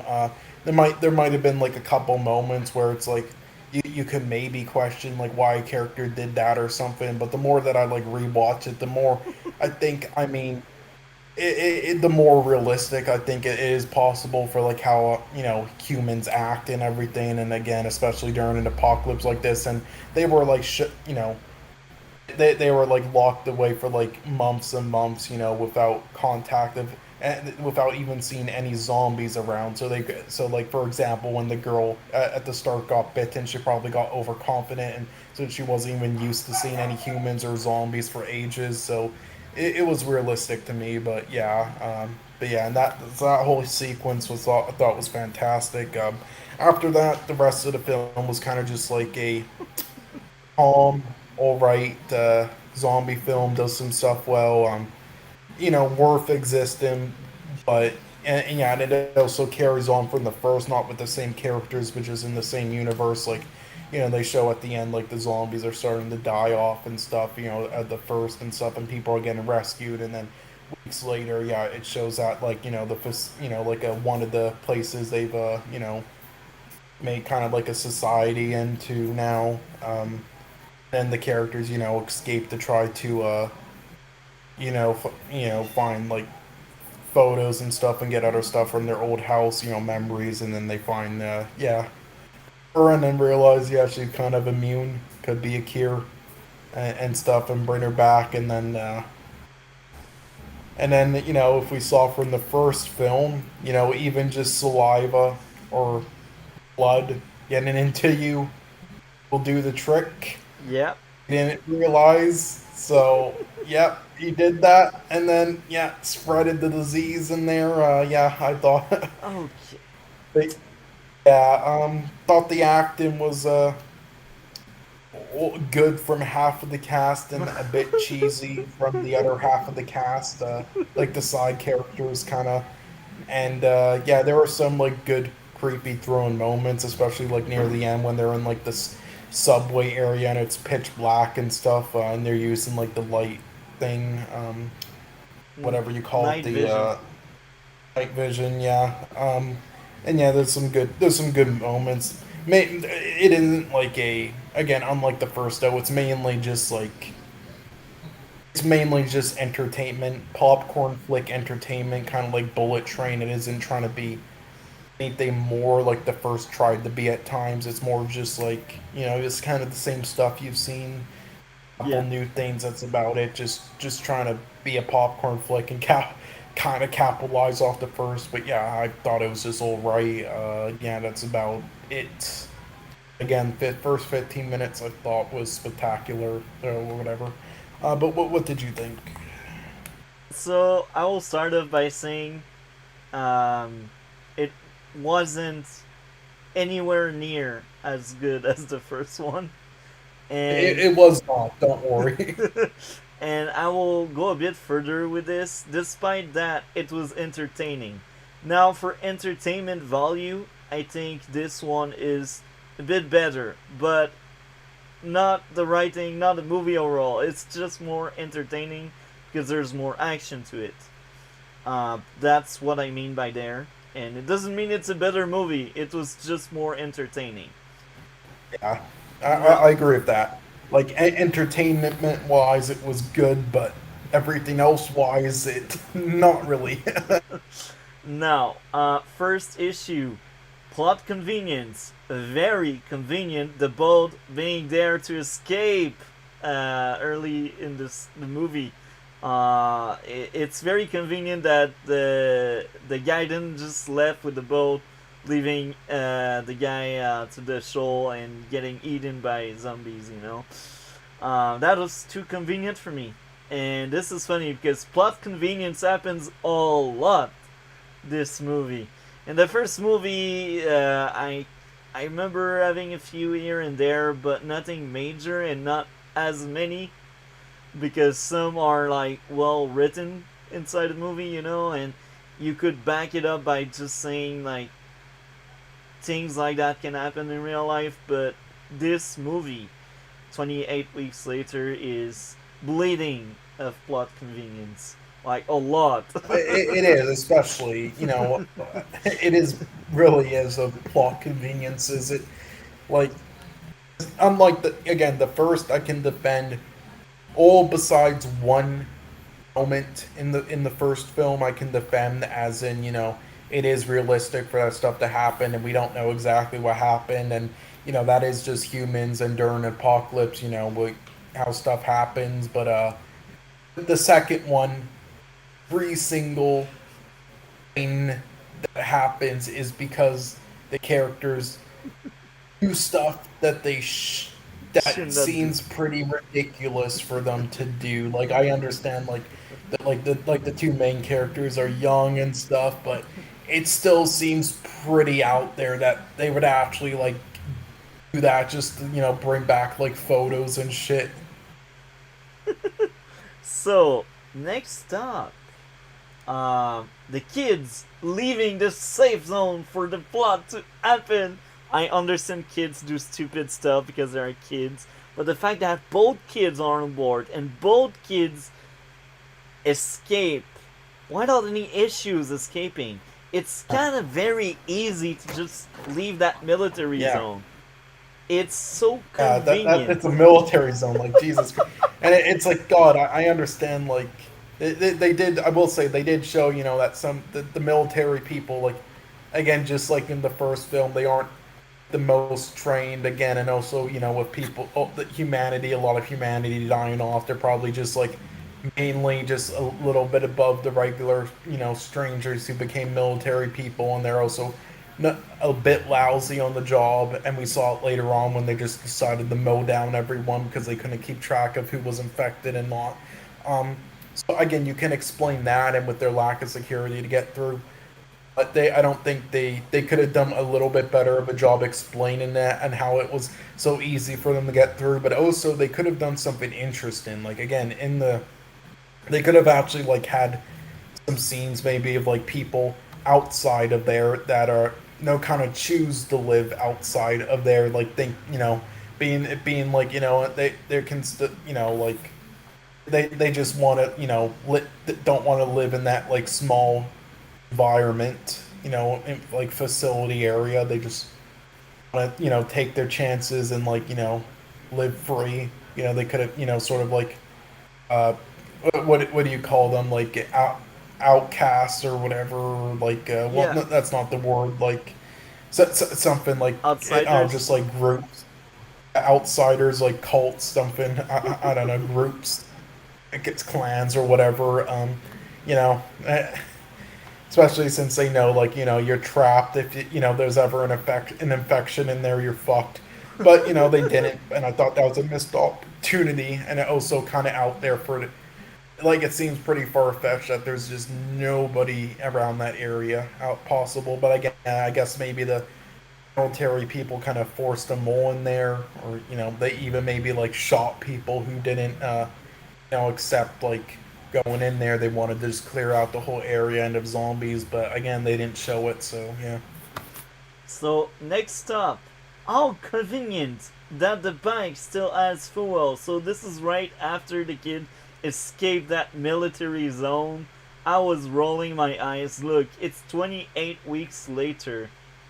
Like the fact that there are still bikes there and nobody within these 28 weeks thought of picking them and rolling with them, Or what if people did use them? How come this has enough fuel for them to go where they wanted? I think it's Yeah. very convenient for Well, them to find that there. I will say I think unlike in other universes like The Walking Dead and stuff, where the infection is slow and everything, and a lot of people like getting out of like scavenge the entire city of like every world by now of like tires, gas, and everything. You have to remember that in this is one of the only plot conveniences I'm going to defend with this film. But yeah, you have to realize that in this universe with this infection and everything, they all got wiped out fast. They probably, I doubt the majority of people even had the time to like grab a vehicle, try to get out, or like even wanted to take the chance. Like they all got wiped out, or even like mass suicide, like we saw it in the first film. Like it was that nasty of a virus, and fast of zombies and everything. So it is realistic, and then it is real, and with how many vehicles there are and everything, it is realistic in my opinion for there to be some vehicles left around like that, and with gas and stuff, especially after being in the enclosed environment. What's the unrealistic part though is for it to just be right there, firstly, and then secondly, for it to be that close to the military thing without them taking it. Those are the two unrealistic parts of it, in my opinion. Yeah. Uh, Further in the movie, the area with the kid's mother wasn't secured enough. I mean, that's a person that does carry the virus. She does not show symptoms, but she carries it. I mean, it doesn't make sense that they don't secure it more than. Like, there was really Yeah. Well, nobody that just I will stopped the say father. it should have been, but again, with the military people, just like in the first, they've shown that they're a bit like lousy with their job. So they did explain that, but and then the security cams, they probably don't have like as much resources any to like keep track of that like in the modern day as we would and without an infection. But again, that I think it was quite a secure place. Though the thing is that the father character, again, he was like The one of the main people of that place. So he has the key to like unlock any door, but and even he was there, able to do that and even sneak there, in there. you Otherwise, any other person wouldn't have. you place a freaking guard there. What if she escapes? They But don't again, have any. with how with how insecure the place is, she was tied down. Yeah, but again, she wouldn't have. But again, with how place was secure, there were tons of locked doors and everything. There was no getting out for her, and so there was no need for a guard. And they didn't expect anybody. Again, there's only like a few people who had like his privilege of being able to like have that key card and stuff. So yeah, but they should have. Again, that is a plot convenience though in other areas though, and again they should have like. Yeah, I'm not gonna explain, defend it too much, but there are like some bits of it where it's like that's understandable, but then there's still other bits like, especially when they realize it's was his wife, it's like or their mother, and who he is. It's like they should have known he was gonna go see her, or they could have like know, took him to her themselves and with supervision. Yeah. Look, I was rolling my eyes when he decided to freaking kiss her. You're supposed to be smarter than this. But no, the plot wants someone to get infected and create a freaking meltdown there. I Well, was to be pissed. fair, he didn't know the full. He didn't know the full thing, like with the infection. He didn't know that she was actually like bitten and everything, and that she was immune. He didn't know about all that stuff. He just knows that she survived, and it's all there. So he didn't realize she had the infection, and also he probably didn't realize that like saliva or even blood through the eye can like give you the virus, as others did. So I will excuse that one, but it still was a foolish bet again. He felt with what he did leaving her, he felt so shitty. He just like did that, and without thinking. It was too Well, convenient for the I plot will for me. defend that part, but yeah, like you can't call it a plot convenience, but I do think there was that one is more logical. Like again, he didn't know she had the virus. So, Yeah. okay. Next up, very convenient event for Andy to escape. So this is in the early part, right after the father infected the barking, and Andy just escaped through a vent. That was freaking convenient. That vent there. You need to escape. Place a vent there. My. Yeah. What did you thought of that vent? Can you defend the vent? The vent. You remember when he was in the parking and he got separated from his sister, people went crazy, and then people were transporting him over their heads, and he was driven toward a vent, like a air conditioning tunnel, in the ceiling. You know what I'm talking Oh about? yeah, yeah, That was yeah. freaking convenient that this one was That was there. convenient, and again, it's very convenient that I don't care how lousy you are, if you didn't know there was like somebody infected there, you didn't see it coming. I don't know with having guns and everything. There's no way that infection should have spread in the area that he was in, and with just the one zombie, Yeah. it doesn't matter how. Like yeah, with the vent, yeah, that was so convenient. Ever.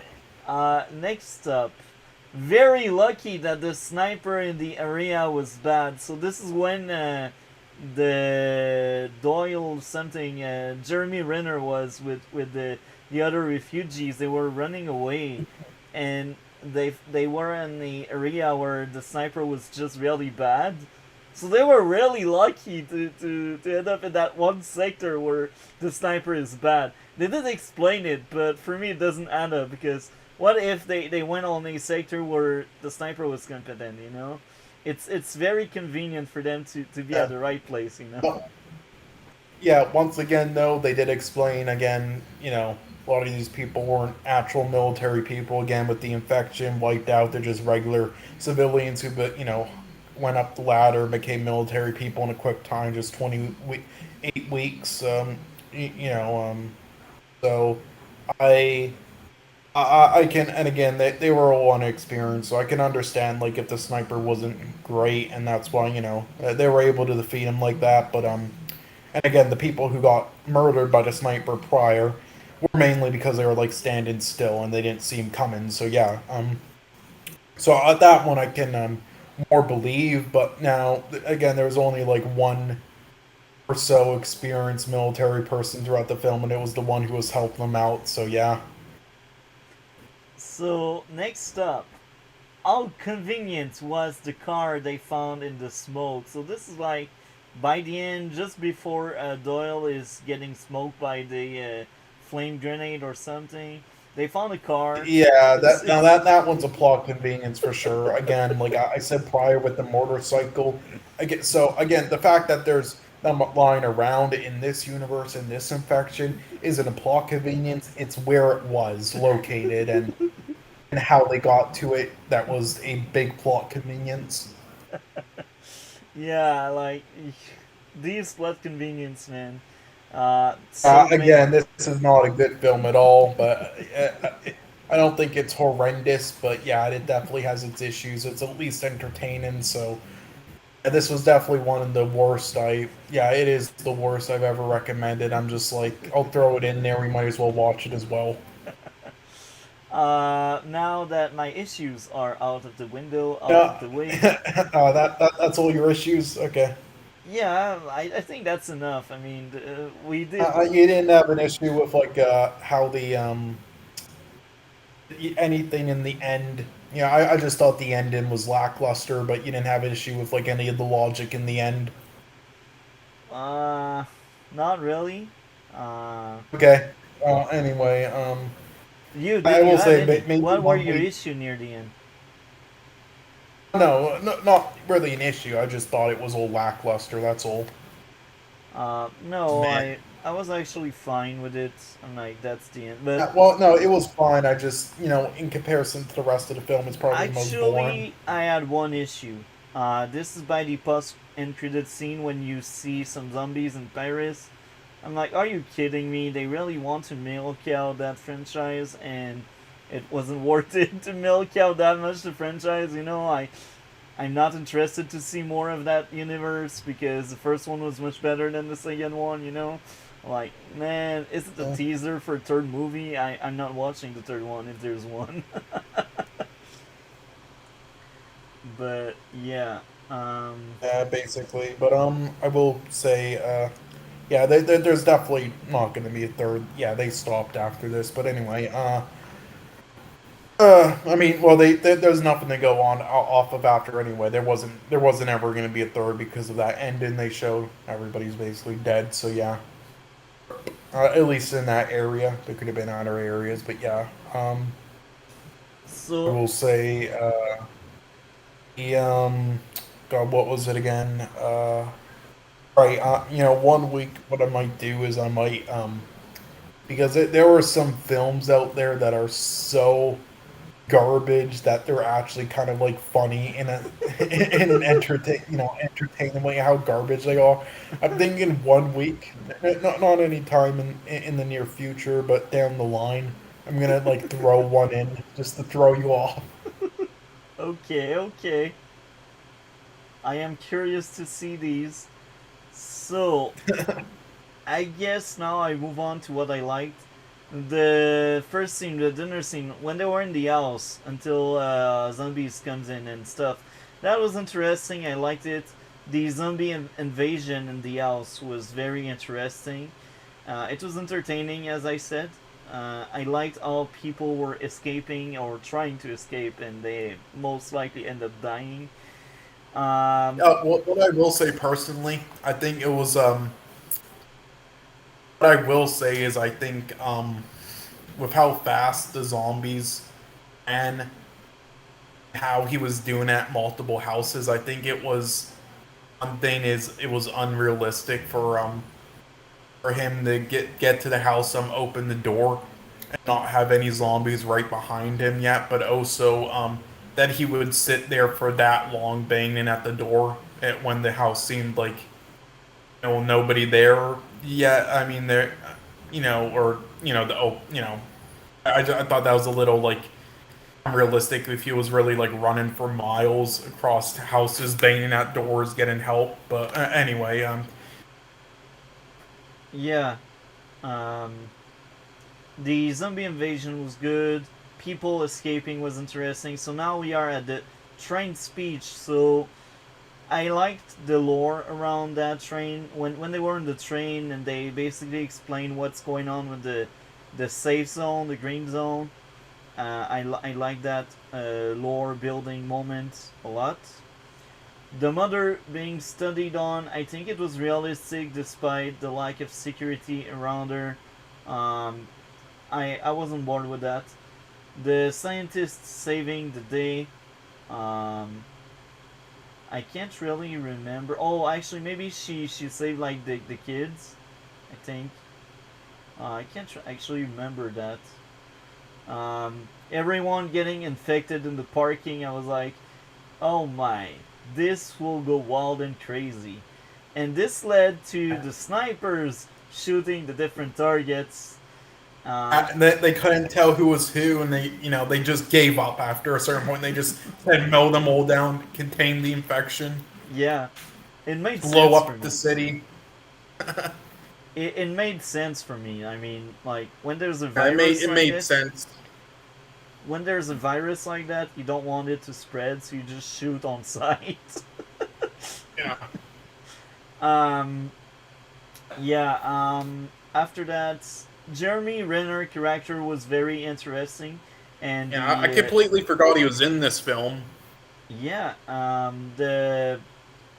the scientist, the female scientist was also very interesting. I think they were like the best part of the movie. The kids were just there because the plots wants them to be there, but um, I think Jeremy Renner character was really interesting. Them escaping the city was entertaining. Um, now we jump stuff. Now we are already at the end of the movie. Because there's a lot of thing in between during the movie where I didn't hate it, but I didn't like it necessarily. That's why we are already by the end of my list of likes, because I felt nothing for most of the movie outside of the issues I had. I was like, that's fine, I guess. It's not in my likes. It's not something that marks me or that marks that movie as being good or bad. So we are already at the end, and I liked a lot the fact that the girl was forced into killing her own father. It was really dark and interesting in the same way. In the same way. And now I will add another like there, and that's funny because right now, as I said it, or maybe it was backstage, but anyway, I'm doing a security course, and one of my teacher was in the military, and he shared some of his experience in the military, and he told me, yeah, night vision is not like in the movies. So now I bring this up because I do feel like the night vision looked more realistic than most other movies because you can see but only like 2 or 3 feet away, and that was used for tension, and I kind of like that kind of night vision where you don't see everything. It felt realistic. It felt very grounded, that aspect of the night vision the military were using. um so yeah, the kids escaping, everyone died except them. Lucky them.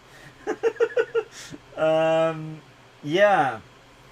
um as I said earlier, it was a entertaining popcorn flick, as you call them. Any closing thoughts before we move on to the scores? Cool. No, that's about it. Okay. What would be your grade for this movie? 5 out of 10. We are It's okay. we are the same. I also gave a 5. Um, yeah, I as I said, has a lot of entertainment value, but not that amazing. Um, Very weak sequel considering how good was the first one. Yeah. Now, yeah, go ahead. I had nothing to say. Okay. So, the news. Henry Cavill out. No more Superman Henry Cavill. What's up with that? What did you think of that news? I didn't really. I was indifferent because here's the thing. Yeah, Man of Steel was a piece of shit, and he wasn't good in it. But in the other films, sure, but it wasn't his fault. Um, with a good real Superman, tone and film and portrayal, then I'm sure he'll and all that. Then I'm sure his performance as Superman would be good, and it was good looking in the post credit scene of Black Adam.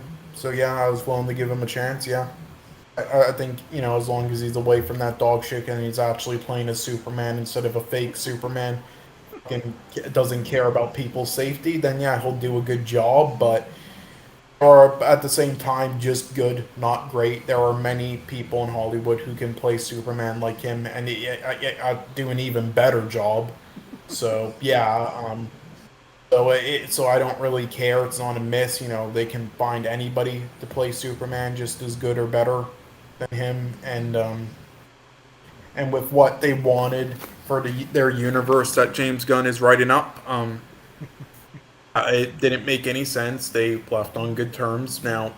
Um, it's obviously weird after the post credit scene and saying he's coming back and returning. But here's the thing: it is, and it's a whole fucked up situation, and I feel bad for him because he left projects to do this and everything. But this isn't James Gunn and theirs fault. All right, this is some of the executives moving on with this decision, despite knowing that they're in the middle of looking for their Kevin Feige, who would line out the universe with Peter Safran, and that every single decision would be going through them, and that they would be going through going through the decisions again of what they're gonna do. So, but they did this anyway, just because a big Hollywood actor and professional wrestler like Dwayne Johnson wanted him, and they wanted to try to up Black Adam by having them in there and hyping up this showdown and boosting his fucking ego and trying to like hype up the character and their box office total in favor of that. So that's who you should be blaming for this weird situation, all right? Not James Gunn and them, all right? And Black Adam bombed at the box office, and despite it being leaked prior and Dwayne Johnson telling the whole world that Henry Cavill would show up in it bombed horrendously.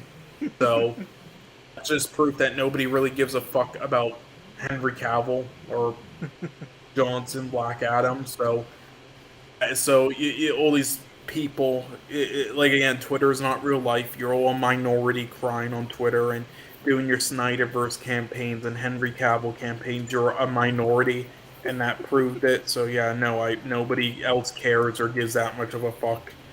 And I feel bad for him in a weird situation, but yeah, and it makes sense. It just doesn't fit what they're doing. They want to do a younger Superman, so it makes no sense to do that. And so yeah, what did you think? Man, that's so sad for him. I liked Man of Steel back in the day. If I was as critical Well, as I I am right didn't, now, I but probably. I can understand what you do. I think But he was a good actor. He was just sadly in the wrong movies. um, but what I now, will say, even if you like Man of Steel is not really Superman. Man of Steel, like it breaks so many rules with the Superman character. He is not Superman. And his portrayal really wasn't Superman either. So even if you like it for what it is, like it's not really. It's more of like an alternate version of Superman. So yeah. now it's on. It's based on rumor, what I will say. So I don't think they made any official statement. But based on what I've seen and heard, they killed Henry Cavill so they can have a black Superman.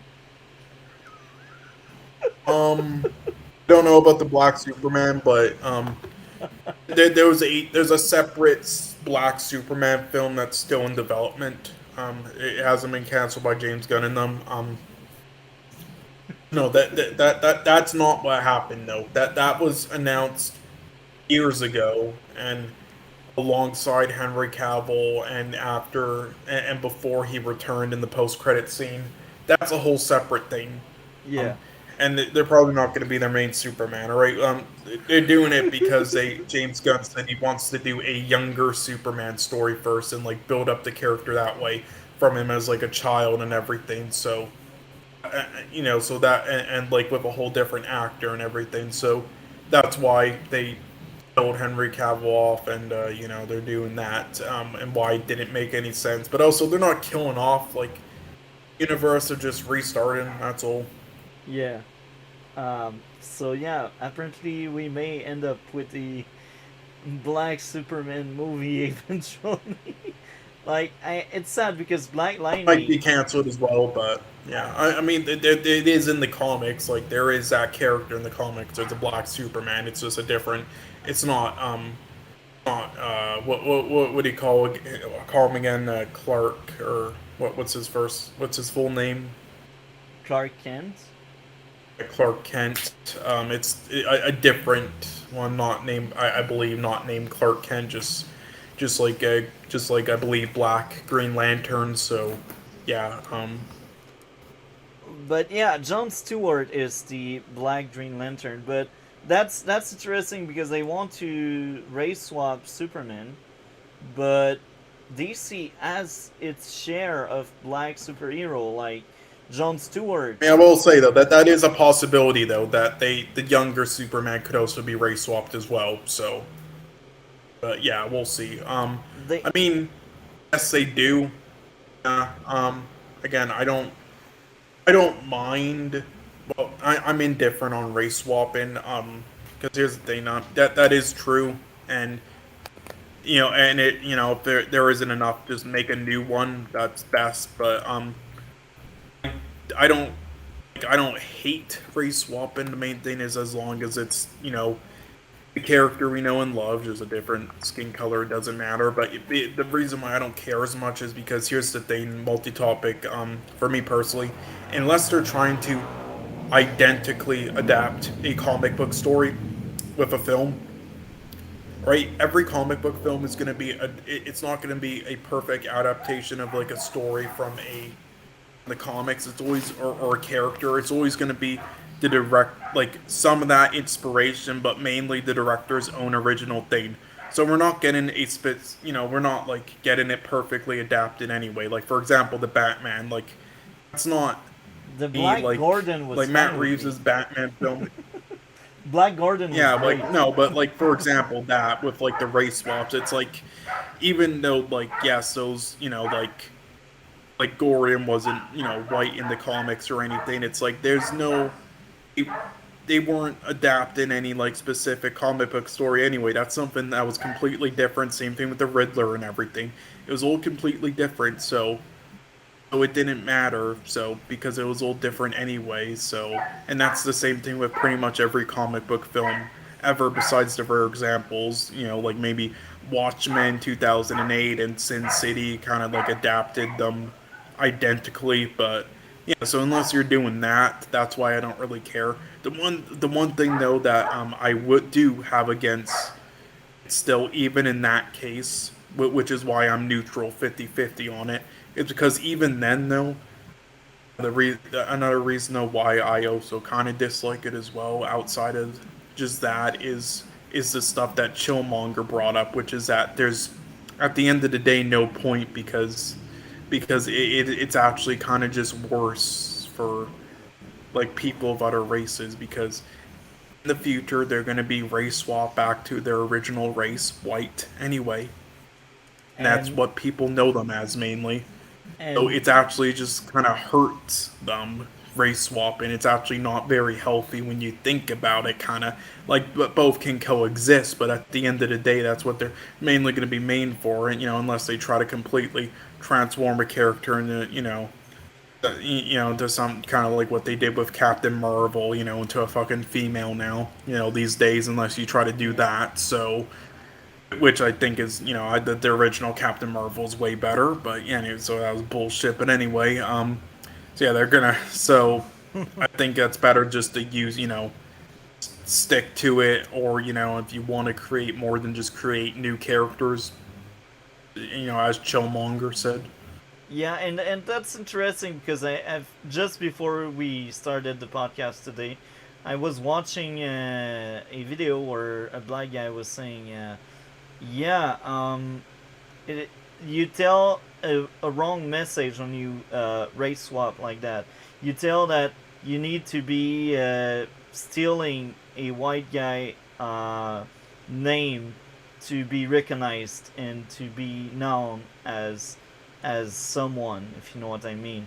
I can't remember how he framed it, but the way he was saying, it was like it was against race swap, because race swap is basically telling that no black character can be as good as the whites. So for them to be on the same level, they need to steal white identity and just gender swap this way, if you know what I mean. Yeah. Again, yeah, like again, I do kind of agree with that. Like again, it's like like here's a good example. Not a good example. Like Chillmonger brought up this example. Did you remember when they race swapped Cinderella before in a live action movie in the 90s? They did. Yeah, no, nobody does. No, yeah, yeah, one film. Yeah, nobody remembers that film and nobody remembers it happened. Yeah, and then they just switched back to white. Again, what good did that do? What good did that do for diversity? Nothing. It did nothing. So what's the? And this is the same thing you can say with every race swap. It's like, hey, remember when they race swapped Kingpin in Daredevil film? I don't. I don't. And the actor did a good job, but that wasn't Kingpin really, and nobody remembers that. And they just switch back to white and Italian or whatever later, or whatever his descent is later on. It's like, holy fuck! It's like this. And again, it's like, but again, there's also the other side of the equation. Like, that stuff doesn't really, it's just like doesn't really matter. Just it's, all can coexist, and but it's it does hurt, because nobody really, outside of the odd cases, nobody really remembers the race swapped adaptations. But I mean, and you can say both can coexist, so just do it right and people will remember it. Like you could say, like, yeah, nobody remembers the Daredevil one because it was a terrible film, but his performance was great. But if they did a great Daredevil film with that in it, then yeah, people would have remembered his Kingpin. Forgot what the actor's name is, Michael David Clark, something like that. He was the guy in the Green Mile. But yeah, and then they would have remembered his and the MCU's or Netflix's, both. So, but nonetheless, you can say, like, yeah, I mean, like, for example, Aquaman, the movie Aquaman. It's like, um, it's like they weren't identically adapting any comic book story or the comics in Aquaman. Like they like, again, there were elements of it, and Aquaman himself, but it was very different. James Wan's Aquaman. It's like 85% or 90% James Wan's own unique vision and take on Aquaman. And that's the same with the majority, if not almost every comic book movie. Because of that, I mean, does race swap in the odd character really matter in the end? Because, I mean, it's like they're not trying to identically adapt, them anyway, so it doesn't really matter. It's their own take. It's just like different comic book stories that, race swap characters. Yeah, so in that light, that's why I don't mind race swapping. But I mean, again, if we're talking about like what Chillmonger talks about, like, what does it do for diversity? Yeah, it doesn't do much. Race swapping kind of just hurts. Trying to, like, get more diversity in Hollywood, and it's just the lazy way out. Like, let's not create unique characters. Let's just copy ones that already exist. Boom. Yeah, yeah. That's lazy, and that's very, very Yeah. sad. Anyway, so that's both sides of the arguments, though, with why I'm 50-50 on it. Yeah. So, I don't know man, what is that like. What's your anything else you want to add on to that, like with your opinion on it? Well, I already said it. If you do it right, that's good, but don't like don't force it. I mean, it's you won't remember these, and let the original black character shine instead of like hijacking others. Like Black Lightning, yeah, he had his own show, and I'm pretty sure that boosted comic book sales. Static Shock is another one they should consider using. Um, Yeah, I love how they decided to fucking. I forgot what his name was again. Like fucking, it was a new Marvel character they're introducing. They race swapped. I'm trying to remember what character that was. Let me just do a quick Google search, and I should find who that is. You can still hear me, right? yeah, Okay, so it was right. It was Marvel's Wonder Man. Yeah, they're race swapping him with a black dude. He was in recently the Candyman film. But by the way, I don't like the casting. And not because of race or anything. I just don't. I don't think he's that great of an actor, and I think he's kind of like cheesy, too cheesy. I didn't like him in Candyman. Um, like there was a fucking an actor recently cast in the Ant-Man 3 Quantum Mania, whatever film coming up as like a side character who I think would have been a way better choice for that, but so black. But anyway, that's an example there. It's like they recently cast him for that role in another race swap. They with a character that's not many people know. It's like they prioritize that, and with another race swap there. Instead of like trying to get Blue Marvel in there, it's like why didn't you prioritize that instead? An actual black character in the Marvel comics. yeah. There's also Mr. Terrific in DC. Like there's a bunch of black characters you There's could use. there's many. Chillmonger have brought all them up. It's like they're bringing none of them in. It's like it's fuck. It's like, hey, this is the trade off. We just killed off the most prominent black character ever for no reason, just stupidly, instead of just recasting him in Black Panther Wakanda Forever, that fucking mediocre mess. But don't worry, we race swapped a couple characters. That's the trade off. That totally does something. Yay. The future of movie making is amazing and colorful. Yes. Who needs to make new characters or bring in new ones? We can just fucking. Oh my god. Anyway, thank you a lot for coming with us to do this podcast as usual. I had a blast. Maybe next week I'll be more concentrated instead of like a mess as I have been this episode because of everything going on in the background. That's fine. So just message me like the two movie we could cover next week, and we will cover Legion second season. So try to watch it as soon as you can, once you have time, and just let me know if we do it Tuesday or Wednesday. Yeah, we should be able to do it Tuesday, but I mean, I believe I did recommend you the film we'll be watching after Yeah. words. So Let's see. anything else to add? Nothing else to add. That's about it. Right. So I think I might have forgot to link it to you, but yeah. I do have the film in mind that we'll be watching. So yeah, I'll link it to you later. But yeah. So, thank you very much again. You are an amazing co-host, even when distracted. Thank you for coming with me, and I wish you a great night, and take care, man. We will talk to each other during the week as usual. See you. Yeah, I'll say so. These were the ones I was thinking of, but yeah, it was